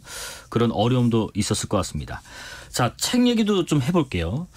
이렇게 바쁘게 활동하는 와중에 책까지 내신다고 들으니까 참 놀랐습니다. 일단 청취자분들께 제목은 뭐고 또 출간일은 언제인지 궁금하고요. 제목은 싸울게요 안 죽었으니까. 싸울게요 안 죽었으니까라는 제목의 책이시고요. 언제 나와요? 시중에는? 2월 중으로 나올 이번 달 중에 나오시고 몇 페이지 정도 돼요? 거의 200페이지 쓰시는 데는 기간이 좀 얼마나 걸리셨어요? 생각보다 굉장히 빨리 썼고요. 거의 한 달 정도 안 걸렸어요. 0419님, 대한민국의 법은 도대체 누구를 지켜주고 있는 걸까요? 피해자분의 이야기를 들으니 분노가 치밀기도 하네요 하셨습니다. 이게 참 정리된 생각을 글로 남기는 게 쉬운 일은 아닙니다. 어떤 계기로 내가 책을 좀 써봐야겠다 생각하셨어요? 일단 많은 분들이 이 사건에 대해서 아시겠지만 그 사건에 대해 알 뿐 피해자에 대한 자세한 얘기는 들으실 수 없었거든요. 부산에서 그랬대. 어떻게 이런 일이 있었대까지는 알지만 그 뒤에 어떤 일이 있었는가. 그래서 피해자가 어떤 수사 단계나 이 재판 단계에서 어떤 지원을 받아야 되고 어떤 걸 해야 하고 이런 것들에 대해서는 한 번도 다룬 적이 없기 때문에 이거에 대해서 일목요연하게 순서대로 느낄 수 있는 그래서 많은 분들이 피해를 아직 당하지 않으신 분들도 예방주사를 맞는 것처럼 백신을 맞는 것처럼 그렇게 좀 대응할 수 있는 방법을 알게 되는 책이라고 생각합니다. 물론 아직이라 하셨지만은 이런 피해가 없어야겠지만 혹여나 이런 유사한 피해를 내가 원해서 받는 사람이 어디 있겠습니까? 그랬을 때 조금이라도 길잡이게 되면 좋겠다는 바람도 있었던 것 같습니다. 오늘 소개하실 때 아까 그 김진주라는 필명을 잠깐 설명하셨는데 조금 더 구체적으로 이 필명을 쓰신 이유, 그다음에 진주라는 특정한 어떤 이름, 그게 펄 진주를 뜻하는 것도 궁금하고요. 네, 맞습니다. 네네. 진주라는 6월의 탄생석을 예. 이제 쓰게 됐는데 그때 6월 4일에 갑자기 제가 뇌 충격으로 이제 신경이 마비가 되면서 네. 오른쪽 다리가 움직이질 않았어요. 네. 그런데 갑자기 의사도 아마 장애를 얻으실 것 같습니다. 아이고, 예, 예. 이렇게 했는데 6월 4일에 발가락이 꼼지락거리는 네네. 거예요. 그래서 이때가 사실 굉장히 큰 터닝 포인트지 않았나. 사실 그때까지만 하더라도 그 사건에 대해서 알고 싶지 않았어요. 전혀 알고 싶지 않았고 그냥 저는 그 장애를 가지고 어떻게 살까에 대해서 생각을 하고 있었거든요. 그런데 기적적으로 회복하다 보니까 그 사건에 대해서 알게 됐고 그래서 이제 이 6월이 굉장히 나한테 의미가 있다라는 생각을 했고 이 진주라는 것 자체가 결국 조개 체내에 있는 이물질을 막기 위해서 만든 네네. 거라고 하더라고요. 그렇다 보니까 굉장히 제 상황과 유사하다라는 판단을 했던 것 같습니다. 책의 카테고리는 어떻게 돼요? 다 이렇게 어떤 가이드라인을 주는 식의 전개인가요? 아니면은 뭐 당시 피해 사건 당시 날부터 쭉 이렇게 뭐 에세이 비슷하게 내려오는 그런 문체인가요? 어떻게 구성되어 있나요? 굉장히 순차적으로 되어 있고요. 네. 수사 단계부터 저는 어떻게 보면 수사 단계나 이런 단계에서 좀 소외를 당했지만 그런 단계에서부터 피해자가 갖는 심리라던가 네. 그리고 재판 단계에서 일어난 보복 범죄와 관련된 부분 그리고 많은 피해자분들을 만난 이야기 그리고 국회나 이제 법무부 장관님을 만나가지고 예. 이제 했던 얘기들 이렇게 조금 디테일한 이야기와 함께 전문가분들과도 함께 얘기를 나누면서 그런 알찬 정보들이 다 담겨 있습니다. 글을 쭉 써내려 가시면서 한 달 되는 기간 동안에 혹시 스스로의 작가로서 혹은 뭐 필명 김진주로서 정체성의 어떤 변화도 있었는지도 궁금해요. 내가 글 써내면서 이렇게 또 한 번 거듭나는구나 하는 게 있었을까요? 일단 사실 피해자로서 네. 바라는 수사와 사법기관의 환상이 있었거든요. 네네. 그런데 정말 얼마나 이 책을 쓰면서 1년 동안 외로웠나. 저는 이렇게 외로운지 몰랐어요, 사실. 예. 그때는 피해자를 위해서 활동을 해야 돼. 이걸 얘기해야 돼. 이렇게만 생각을 했지. 제 감정에 대해서는 한 번도 다룰 기회가 없었는데 네. 제가 다시 겪어보니 글로 다시 적다 보니 정말 외로웠던 거구나. 그래서 더 이걸 얘기하려고 하는 거구나. 네. 라고 느끼게 된 것 같습니다. 여러분들은 지금 일명 부산 돌려차기 사건의 피해자에서 작가로 거듭나신 필명 김진주 씨와 말씀 나누고 있습니다. 0282님 용기가 대단하십니다. 경종을 꼭 울려야겠다고 생각하셨는데 정말 잘하셨습니다 하시고요. 8805님 피해자가 아닌 생존자라고 부르고 싶습니다. 더 힘내세요 하십니다.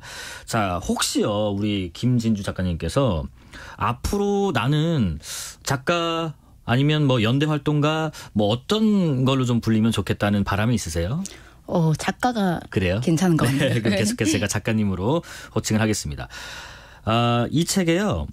최윤경 계명대 심리학과 교수님 그리고 오지원 법률사무소 법과치유 대표 그리고 저희 KBS의 이유민 기자의 인터뷰 내용도 실으셨던데 이것들을 게재하면서 어떤 부분을 말하고 싶으셨던 거예요?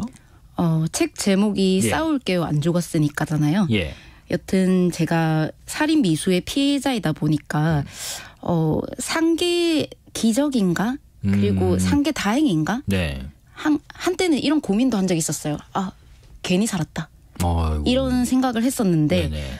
일단 살았으니까 싸워보자 라는 생각으로 이제 싸우게 됐고 네. 결국 저는 가해자랑 한 번도 싸운 적이 없거든요. 결국은 사법체계와 싸웠고 미디어와 싸웠고 사람과 싸웠거든요. 예. 그렇다 보니까 이제 그런 전문가들에게 이게 정말 저 혼자만의 생각인지 아니면 이 사회에서 두드러지는 양상인지 이거에 대해서 전문가분들이 전문가적으로 이렇게 분석을 하시면서 얘기를 해주셔서 네. 굉장히 피해자분들에게 또 도움되는 정보들이 많이 담겨 있습니다.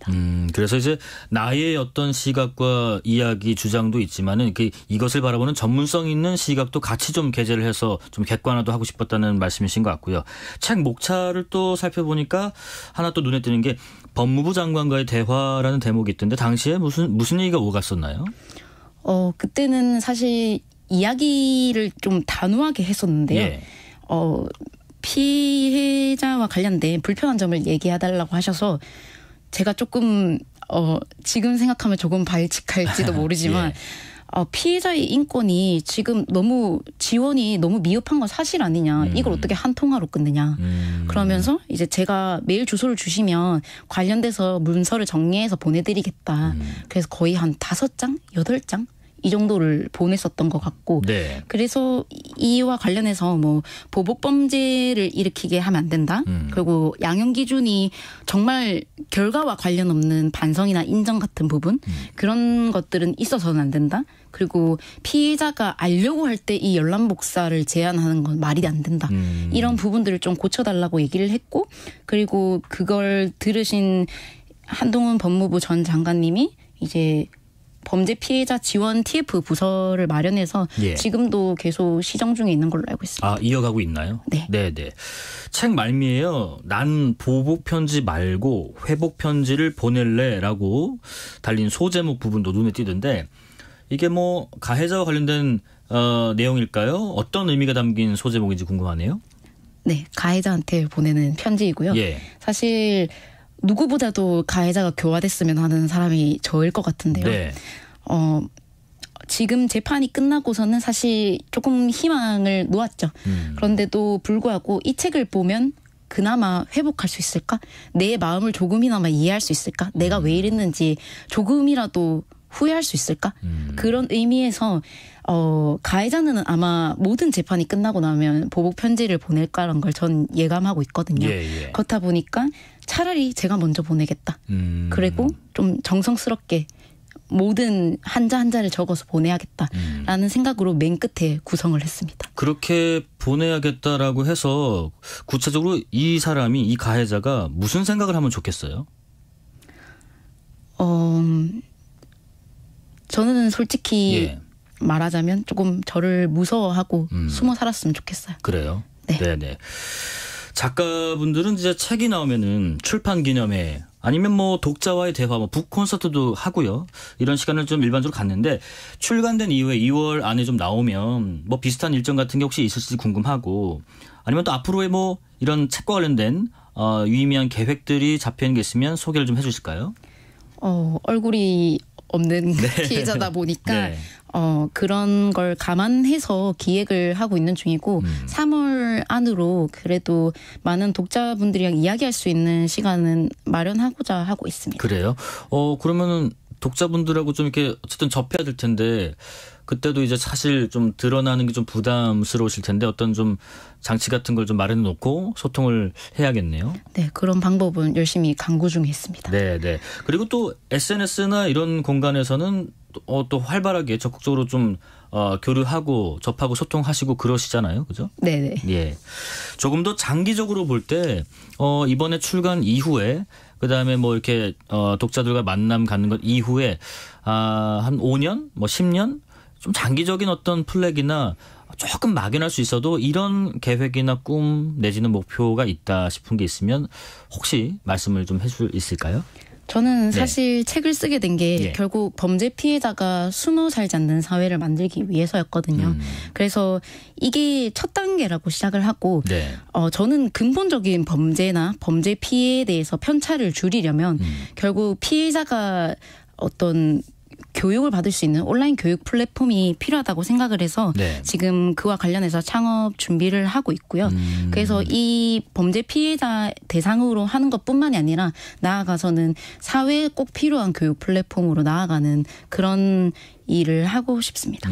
그 플랫폼 창업 준비는 혹시 어떤 분들하고 같이 좀 만들어 가고 계세요? 지금은 혼자 하고 있습니다. 혼자 하고 계시고. 하지만 뭐 많은 범죄 피해자분들이 그런 경험이나 불편한 점들에 대해서 계속 얘기를 해주고 있기 때문에 여러 피해자분들이 도움을 주고 계십니다. 혹시 그 책을 이제 그 집필하는 과정에서 주변에 좀 막힐 때가 한 번씩 있었을 것 같기도 한데 그럴 때 좀 조언을 구한 대상이 있나요? 뭐 가까운 가족이랄지 뭐 지인이랄지? 사실 조언을 구하기보다는 네. 그럼 이 책에서 지금 간절하게 필요한 사람은 누굴까를 생각했을 때 계속해서 네, 피해자가 지금 하루 빨리라도 봐야 되지 않을까라는 생각에 조금 많이 급하게 썼던 것 같고 네. 그래도 한 톨 한 톨 정성스럽게 빠르게 적으려고 노력했던 것 같습니다. 좀 마음이 급했던 이유는 이 책이 얼른 세상에 나와서 지금 앞으로의 물론 없어야 될 피해를 당하실 분들도 보면 좋겠지만은 그 전에 나와 비슷한 피해를 가지고 몸과 마음의 상처를 갖고 있는 그런 분들이 빨리 봤으면 좋겠다 그런 마음도 있었을까요? 네. 정말 똑같습니다. 정확한 얘기를 했네요. 제가. 네. 자, 그리고 김 작가님의 지난 활동을 좀 되돌아보면 아까도 문자 여러 가지 왔었는데 이런 용기 또 행동에 박수를 보내신 분들 참 많으신 것 같습니다. 참 여러 가지 이유로 좀 어려운 세상에서 지금 시리에 빠져 있는 분도 계시고 한데 이렇게 꿋꿋하게 살아가시고 또 어떻게 보면 삶의 가치관이 조금 더 긍정적으로 변화하고 그것을 또 다른 분들에게 널리 좀 전파하고 싶은 마음도 크신 것 같은데 자 이렇게 좀 어려운 분들 지금 시리에 빠진 분들에게 희망과 용기를 좀 줄 수 있는 말씀을 좀 제한 없이 드릴게요. 좀 길게 하셔도 됩니다. 일단 범죄 피해는 누구나 당할 수 있는 거고 네. 여러분들은 불행한 사람이 아닙니다. 그리고 여러분의 잘못이 아니란 걸 기초적으로 알고 있다고 하더라도 사실 겪다 보면 자기의 탓으로 돌리는 경우가 굉장히 많이 있는데 정말 여러분의 잘못은 하나도 없고 그리고 피해자분들에게는 많은 선택권이 주어져요. 뭐 공론화를 시킬 수도 있고 조용히 그냥 새로운 삶을 살 수도 있고 근데 그런 선택들이 어떠한 것도 옳지 않고 네. 모든 선택을 다 존중해야 된다고 생각을 하고 그 선택에 후회하지 않을 선택만 하면 된다라고 생각을 하고요. 네. 많은 분들이 조금 고립을 택하시는데 생각보다 이 세상에는 좋은 사람들이 많거든요.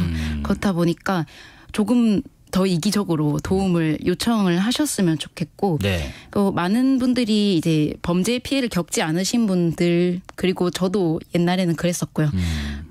많은 범죄자들을 보고 욕을 하지만 범죄가 있으면 결국 피해자가 분명하거든요. 예. 피해자가 있다라는 자각을 먼저 해주시면 좋을 것 같고 많은 피해자분들이 이 대한민국에는 존재하니까요. 여러분들의 일이 되지 않도록 그리고 여러분들의 일이 되더라도 불합리한 대우를 받지 않도록 계속 사회 문제에 대해서 관심을 가져주셔야 이런 억울한 일을 당하지 않고 저와 같이 라디오에 나오는 일은 없을 겁니다.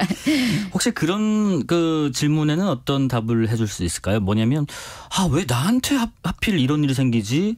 왜 나한테만 이러지? 하느라 이런 좀 신세 한탄이랄지 뭐 답답한 마음에만 계속 빠져 계신 분들한테는 무슨 말씀을 좀 해주고 싶으세요?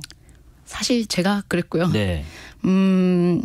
저도 정말 인생에 굴곡이 많았는데 이런 사건까지 겪을 줄이야. 네. 와 진짜 너무 재수가 없다.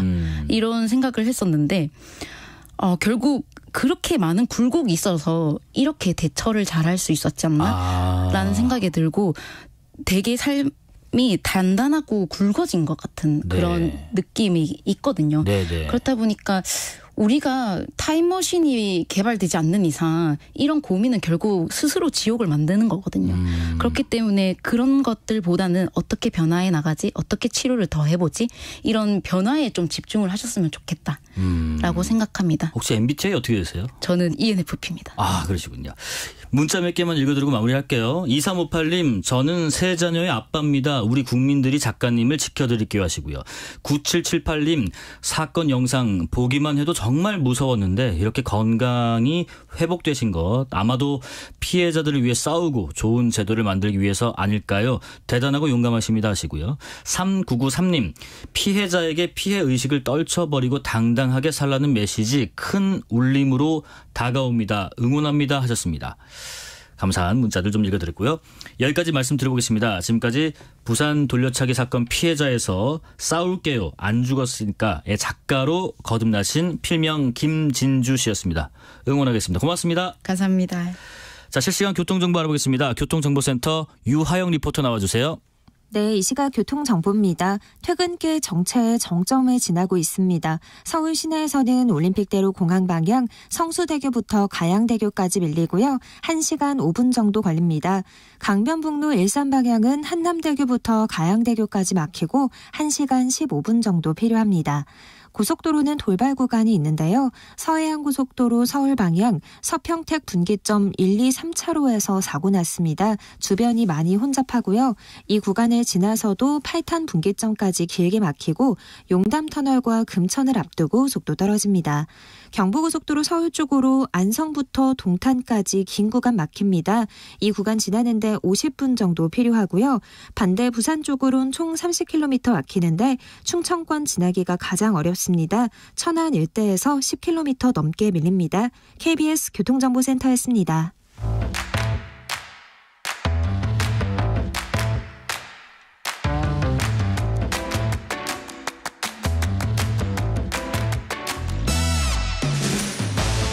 파고 또 파고 골라서 엄선한 뉴스만 전해드립니다. 파파뉴 코너. 오늘은 박유진 애증의 정치클럽 에디터와 함께하겠습니다. 안녕하십니까? 네, 안녕하세요. 시사보는 힘을 기르는 애증의 정치클럽 박유진 에디터입니다. 애증의 정치클럽 이름이 참 참신하네요. 네, 기억이 잘 남는다고 하더라고요. 네.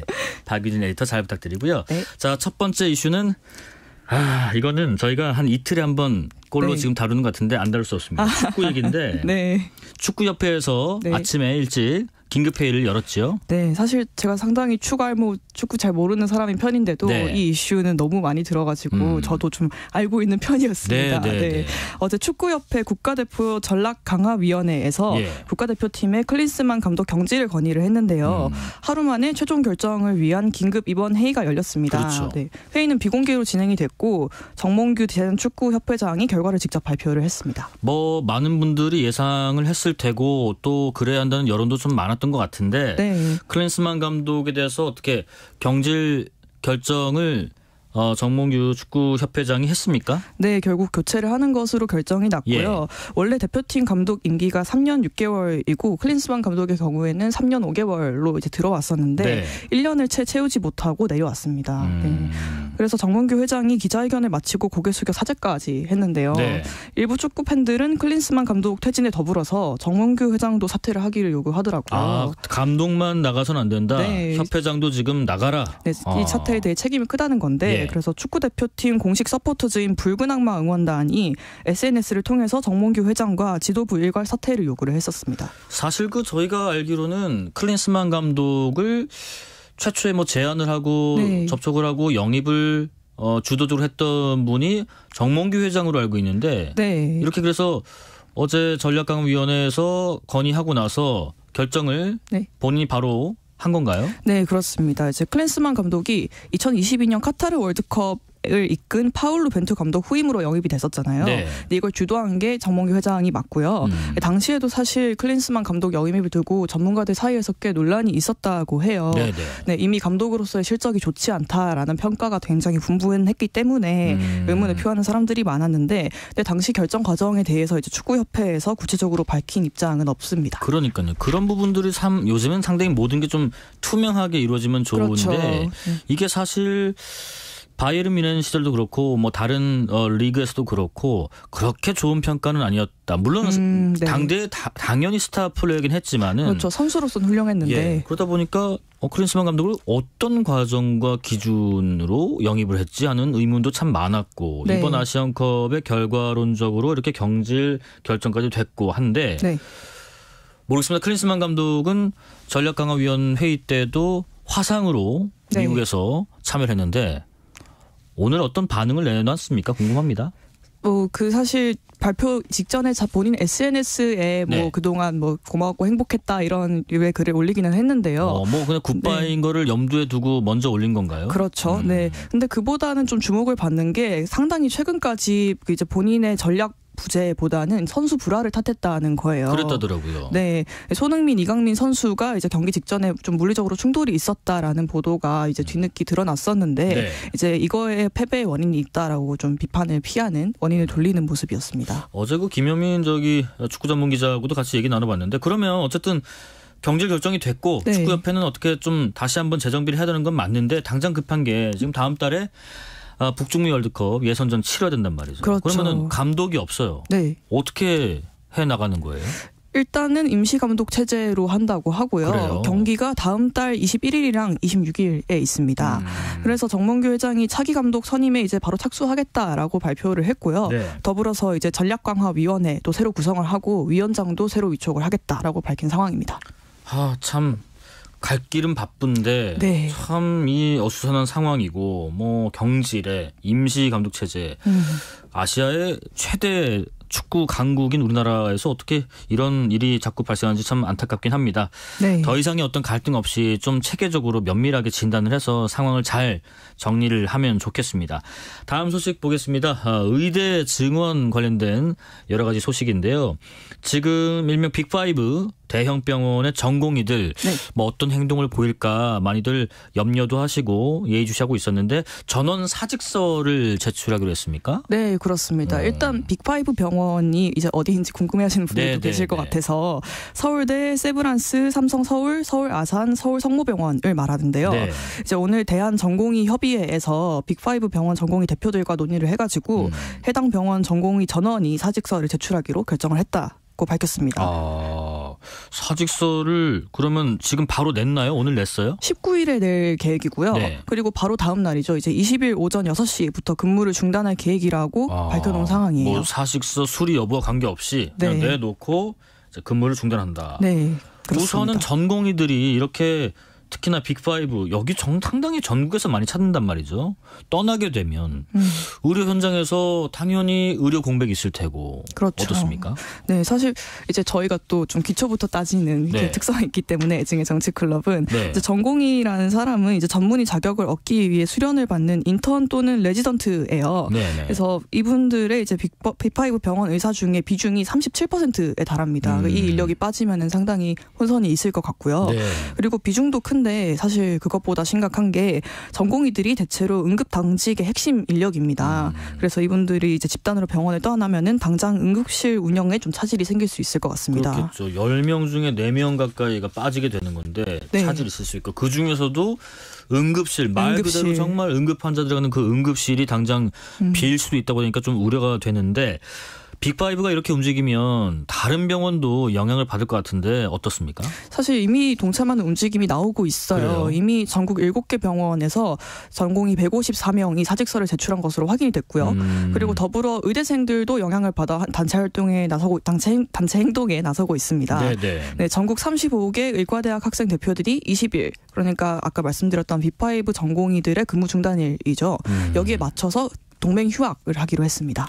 지금 뭐 전공의 분들이 이렇게 사직을 하고 또 출근을 하지 않고 이러면 당장 뭐 응급실도 그렇지만 수술도 뭐 연기되거나 좀 축소되거나 좀 차질이 있을 것 같기도 합니다. 정부 반응도 궁금해요. 정부는 이제 의대 증원 정책에 대해서 어떤 집단 행동 등에 대해서는 되게 강경한 입장을 고수해 왔었는데 이번에 전공의들 단체 사직서 제출에 대해서도 적극적으로 대응을 하나요? 어떻게 대응하나요? 일단 사직서 수리 금지 명령을 내렸고요. 아까 전에 이제 앵커님께서 사직서 수리를 하든 안 하든 뭐 중단을 하는 거냐 말씀을 하셨는데 이제 보건복지부 같은 경우에는 일단 의사 집단 행동 관련 브리핑에 따르면은 아직까지 사직서가 수리된 것은 없습니다. 그런데 사직서를 내고 정말로 출근이 하지 않을 경우에는 이제 개별적으로 의료법에 따라서 업무 개시 명령이란 걸 내리기로 했어요. 이제 업무 개시 명령이라는 거는 파업이나 휴업이 이제 국민들의 생활 혹은 경제에 좀 심각한 영향을 미칠 경우에 강제로 업무를 재개하게 하는 법적 조치인데요. 이게 적용되는 분야가 의료와 화물 자동차 운수 사업 두 가지라고 하더라고요. 그러니까 의사와 약사는 영향을 받는 직군인 거죠. 그래서 의사의 경우에는 업무 개시 명령에 따르지 않을 경우에 의료법에 따라서 의사 면허를 박탈당할 수까지 있습니다. 사실 전공의 분들도 이런 것까지 감안하고 아마 결정을 했을 테고 참 정부도 강력하게 조치 카드를 꺼냈다고 볼 수 있을 텐데 과거에 그 2020년 한 4년 전에도 전공의 파업이 있었었는데 당시에도 업무 개시 명령이 있었던 걸로 기억합니다. 어떻습니까? 네, 그때도 사실 그 쟁점도 비슷했어요. 그 당시에는 이제 의대 확대를 두고 이제 전공의들이 파업을 했었는데 그때는 업무 개시 명령을 어긴 전공의 10명을 정부가 고발을 했었지만 이내 취하를 했습니다. 근데 이번에도 비슷한 조치를 기대하기는 어려울 것 같아요. 네. 이제 왜냐하면은 박민수 보건복지부 2차관이 2020년과 같은 구제 절차는 없다고 못을 박았기 때문입니다. 예. 하여튼 지금 정부 또 의료계 충돌이 갈수록 좀 거세지는 모양새입니다. 계속해서 저희가 좀 의료 대란 이 계속 현실화될지 지켜보고요. 다음 소식 전해드리겠습니다. 성착취물을 제작하고 또 유포한 텔레그램 박사방 운영자 조주빈 지금 복역 중이지 않습니까? 징역 40년 넘게 선고받고. 네, 42년 받았죠. 어떤 내용이 있나요? 뭐 이미 복역 중이었는데 네. 이번에 형량이 추가가 돼서 이슈가 다시 됐어요. 네네네. 무슨 4개월 형량이 추가됐나요? 강제추행 혐의로 예. 그 징역 4개월이 추가됐고요. 네, 우선 자세히 살펴보기 전에 이 박사방 사건이라는 걸 좀 다시 살펴볼 필요가 있을 것 같아요. 네, N번방은 아는데 박사방은 뭐냐 하는 분도 계실 것 같은데 네네. 이게 방식은 비슷하지만 별개의 범죄입니다. 박사방은 사실 N번방의 모방 범죄였고요. 네. 이제 여성들을 고액 아르바이트 모집글로 유인을 해서 신상 정보를 캐내고 그걸 가지고 협박을 해서 불법 성착취물을 제작하고 유포한 범죄였어요. 그렇죠. 피해자 수가 무려 74명에 달했고 그중에 16명이 미성년자였습니다. 네네. 이 사건은 뭐 하여튼 저희가 여러 가지 매체 또 시사 다큐 프로에서도 많이 다뤘고 정말 충격적인 사건이었는데 네. 이번에 지금 강제추행 혐의가 추가됐다는데 어떤 내용이었습니까? 이건 박사방과는 별개의 건인데요. 일단 그 박사방 관련해서도 같이 공범이었던 강훈이라는 사람이 있어요. 네. 이제 그 조주빈과 공범 강훈이 2019년에 이건 조건 만남을 알선을 해서 미성년 여성들만 유인을 한 거예요. 네. 그래서 신분증과 사진을 받고 이 여성들이 성매매했다는 것을 지인들에게 알리겠다라고 협박을 한 겁니다. 네, 수법은 비슷하지만 구체적인 것들이 조금 다르죠. 네네. 그래서 협박해서 나체 사진을 찍게 하고 이걸 이제 거래해서 수익을 창출한 그런 범죄였고요. 네. 이 혐의가 2021년 4월에 이제 밝혀지면서 추가 기소가 됐습니다. 그러면 강 씨도 추가됐어요? 실형 선고를 받았어요? 네, 똑같이 징역 4개월이 추가됐어요. 네네. 네, 강 씨는 박사방 운영과 관련해서는 징역 15년을 받아 지금 복역 중인 상태였거든요. 네. 그래서 1, 2심 재판에서는 사실 이 건에 대해서 조주빈이 단독 범행이라고 주장을 했었습니다. 그런데 공범 강 씨도 혐의를 부인을 하고 있었어요. 그럼에도 법원이 강 씨가 이제 나체 사진을 통해서 수익 환전을 하는데 개입을 했다, 협조를 했다라고 봐서 공모한 게 맞다고 판단을 했습니다. 네, 다음 소식 살펴보겠습니다. 서희초 사건과 관련해서 지금 네. 교사분들이 다시 또 집회를 연다고 들었습니다. 네, 17일에 서울 을지로에서 열고요. 내일요? 내일입니다. 그리고 주관 단체는 전국 교사 일동이에요. 네, 교원 노조가 아닌 일반 교사들이 자발적으로 모인 단체라는 게 특징이고요. 네네. 이 단체가 주관한 집회는 지난 10월이 마지막이었어요. 그러니까 4개월이 지났죠. 그런데 교원 노조가 아닌 일반 교사가 이번에 주축으로 집회를 여는 게 올해가 처음이라고 합니다. 그러면은 기존의 다른 집회와 좀 다른 성격이나 내용이 있나요? 네, 뭐 요구하는 내용은 비슷하지만 이제 그 전국 교사 활동 같은 경우에는 특정 단체의 개입을 좀 막겠다, 중립성을 유지하겠다라는 게 가장 큰 특징인 것 같고요.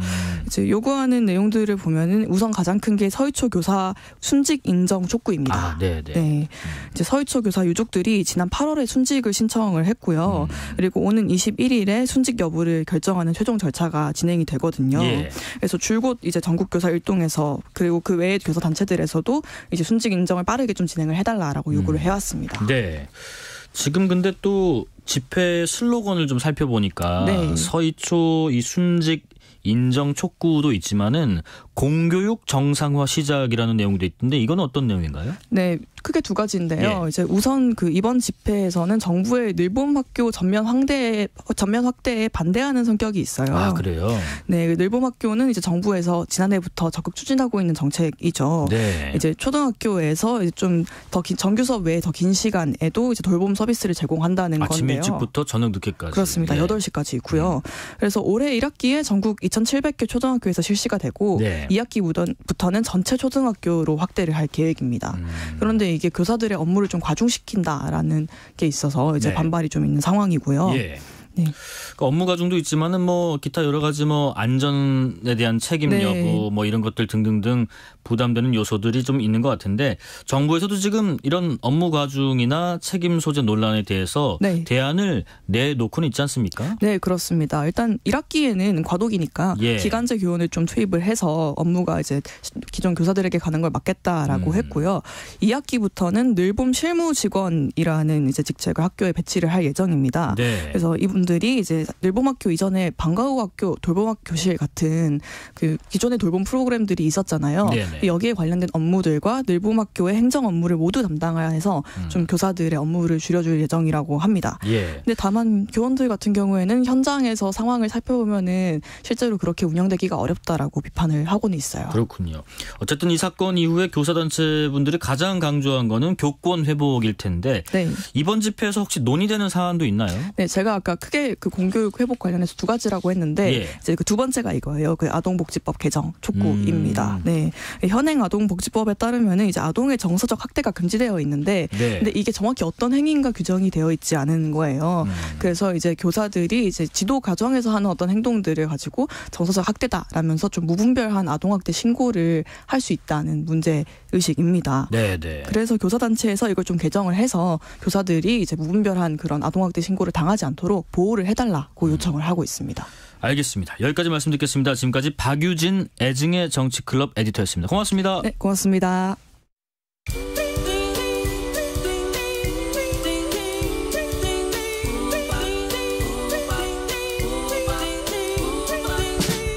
오늘 하루 뉴스를 정리해주는 다정한 편지 한 통. KBS 1라디오 뉴스레터 K.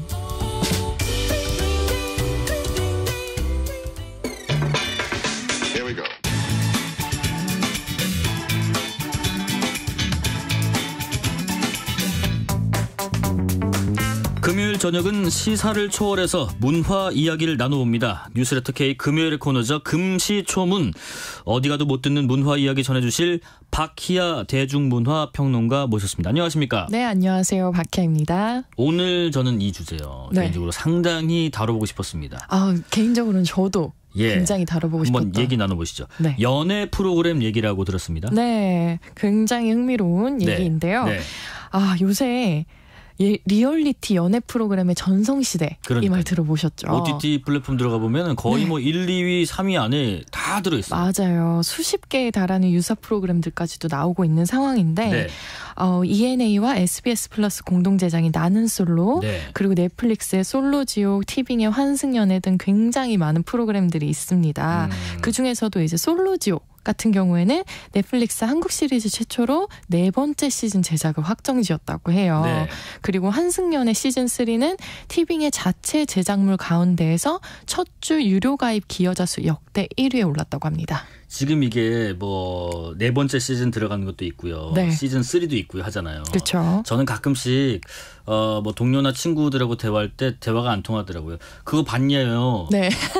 아니 나는 지금 그걸 본 적이 사실 없었는데 근데 이걸 안 보면 얘기가 안 통할 정도로 인기가 높던데 그렇죠. 연애 프로그램 인기가 왜 이렇게 높은 거예요? 다른 사람이 연애하는 걸 왜 이렇게 쭉 보고 있는지. 그러게요. 예. 저도 굉장히 궁금한 부분이라서 주변에 많이 물어봤습니다. 왜 이렇게 많이 보는 거예요?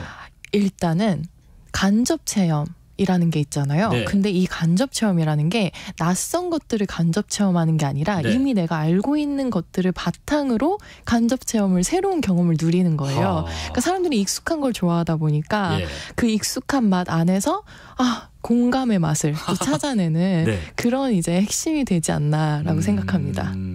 그게 이제 남성 시청자, 여성 시청자 공이 비슷한 생각으로 보나 아니면 좀 여성 남성 성별별로 혹은 뭐 연령대별로 좀 보는 이유가 차이가 좀 있나요? 사실 비슷하더라고요. 비슷해요? 네, 연령대 같은 경우에는 뭐 10대의 리얼리티를 다루는 것도 있고 20대 리얼리티, 30대 리얼리티 다 있기는 한데 일단 보는 사람들 같은 경우에는 공통적으로 아까 제가 말씀드린 그 공감의 영역을 꼭 이야기를 하고요. 그리고 일단은 일반인들의 리얼리티잖아요. 그렇다 보니까 이 일반인들도 나와 다른 삶을 살고 있는 사람들이 어떤 형태로 연애를 하는지 좀 궁금하다 이런 의견들도 있습니다. 근데 또 현실에서는 뭔 연애냐 내가 지금 뭐 하기도 바쁜데 하고 네. 실제로는 뭐 연애를 안 한 분도 꽤 있는 것 같고 또 서구권에서는 Z세대가 연애 관계를 뭐 거부한다는 분석도 맞아요. 나오고 있다는 것 같은데 근데 연애 프로그램 인기는 이렇게나 높다. 이거 좀 아이러니 아닌가요? 굉장히 재밌는 현상이죠. 네. 인구보건복지협회가 이제 지난 9월에 2022년 제1차 저출산 인식조사라는 걸 했어요. 네. 그래서 이걸 발표를 했는데 응답자의 66%가 비연애 상태였습니다. 연애를 지금 남친 여친이 없다. 그렇죠. 이 중에 70%는 자발적 비연애 상태였거든요. 그리고 자발적 비연애요. 내가 하려면 얼마든지 할 수 있는데 그럼요. 연애를 안 한다고요? 네. 근데 이 비율이 또 여성이 남성보다 20% 정도가 높고요. 근데 또 이 연애 리얼리티 프로그램의 소비자 대부분이 또 여성이죠. 그래요. 네. 그게 굉장히 재밌는 부분인데 이 연애 버라이어티의 범람 자체에 대해서 얘기를 할 때 욕망과 두려움 사이라는 이제 접근을 하는 사람들이 있습니다. 우리 그 N4 세대라는 얘기 하잖아요. 네, 그 저출산부터 해가지고 모든 게 연결된 그런 부분인데 이 연애라는 것도 이 현실의 고단함 앞에서 포기해야만 하는 가치 중에 하나가 될 수도 있고 그리고 이제 연애 없이도 나는 그냥 내 삶을 혼자 잘 꾸려가면서 살고 싶다라는 이제 욕망을 가진 거죠. 그럼에도 불구하고 남의 연애는 궁금하다. 왜냐? 내가 지금 겪고 있지 않으니까 대리 만족이라도 거기서 좀 정서적인 만족을 좀 얻고 싶다라는 마인드가 있는 거죠. 예.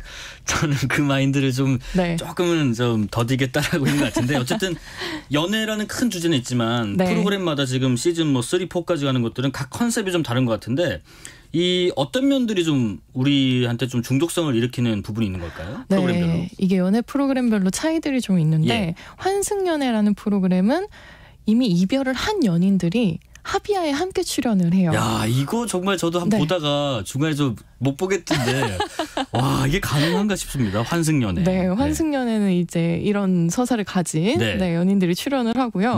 그리고 솔로지옥은 이런 단어로 표현할 수 있을 것 같아요. 솔직하다. 본능적이다. 네, 이런 여긴 약간 정글 같은 느낌이 있었어요. 맞아요. 역시 조금은 그래도 조금은 보셨군요. 봤어요. 조금은. 그리고 나는 솔로는 말 그대로 결혼을 꿈꾸는 남녀가 출연을 합니다. 이거 뭐 가명 나오죠? 뭐 옥자, 영숙 뭐 이런 식으로. 맞아요. 네, 그런 식으로 이제 본인들의 조건을 약간 가린 듯이 이제 나오죠. 저도 조금 봤어요. 그냥 한 번에 다 한 회 보질 못해서 그렇지. 옥순이라네요. 옥자가 아니에요. 죄송합니다. 죄송합니다. 3253님, 저는 연애 프로그램 즐겨봅니다. 대리 만족하기도 하고 연애 심리 파악도 한몫합니다. 커플 선택도 너무 흥미진진해요. 그런 부분이 있군요. 근데 이 중에서 특히 나는 솔로의 인기가 이게 정말 다른 부분들하고 좀 많이 비교가 될 정도로 우위에 있다. 뭐 이런 것들도 있어요. 맞아요. 나는 솔로 같은 경우에는 이 사람들이 연애를 하는 모습에 초점이 맞춰져 있지가 않아요. 왜냐하면 4박 5일밖에 안 되는 시간이거든요.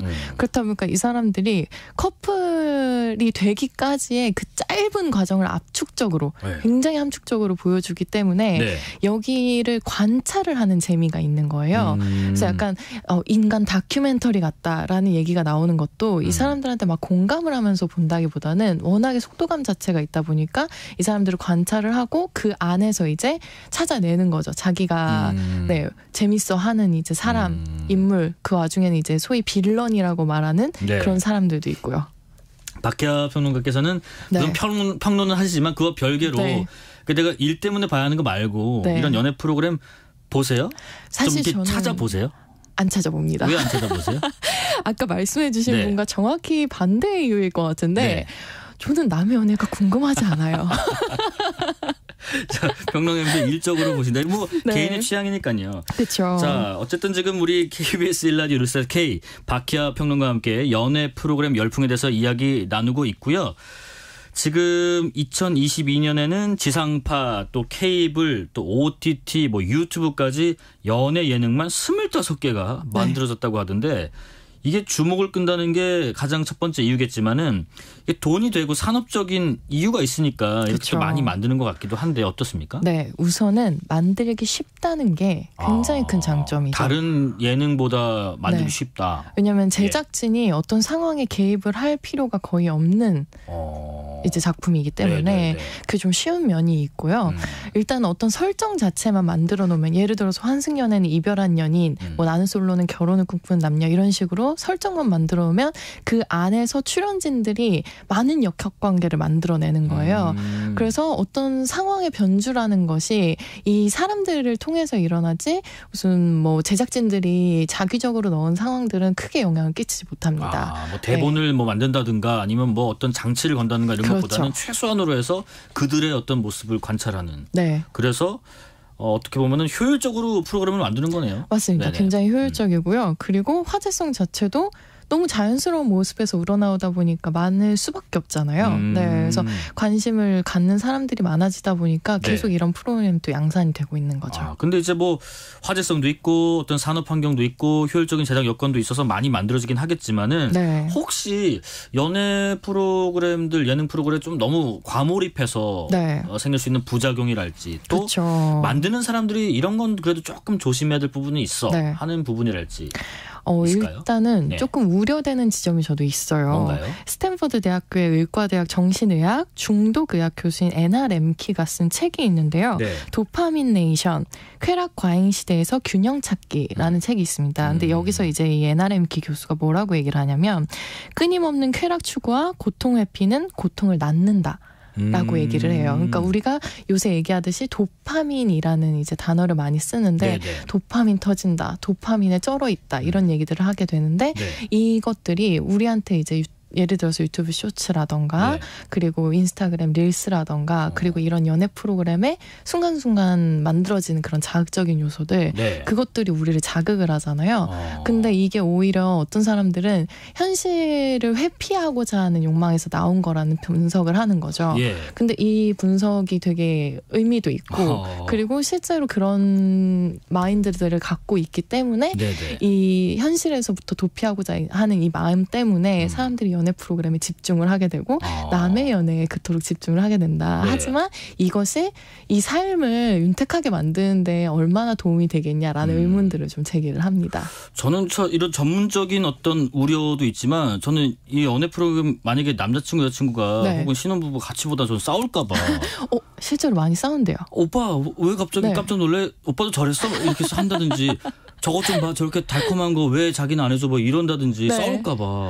근데 진짜 실제로 많이 언쟁들이 일어나는 부분들이 있고 왜냐면은 한 커플이 이제 싸우는 장면만 봐도 이 여자의 입장을 이해하는 사람과 남자의 입장을 이해하는 사람 편들게 되잖아요. 그렇죠. 그 상황에서 오는 재미가 또 있다고 합니다. 그러면 이제 한 가지 더 아까 저기 잠깐 질문 드렸었는데 만드는 제작진들 입장에서는 뭘 좀 유의하면 좋을까요? 사실은 너무 중요한 부분인데 아까 우리가 효율성이라는 얘기를 했잖아요. 효율적이에요. 정말 효율적인 방송은 맞는데 이런 프로그램들 포맷이 계속 반복되다 보면은 분명히 시청자들도 어느 순간에는 질리는 타이밍이 올 거란 말이죠. 그럴 수 있겠죠.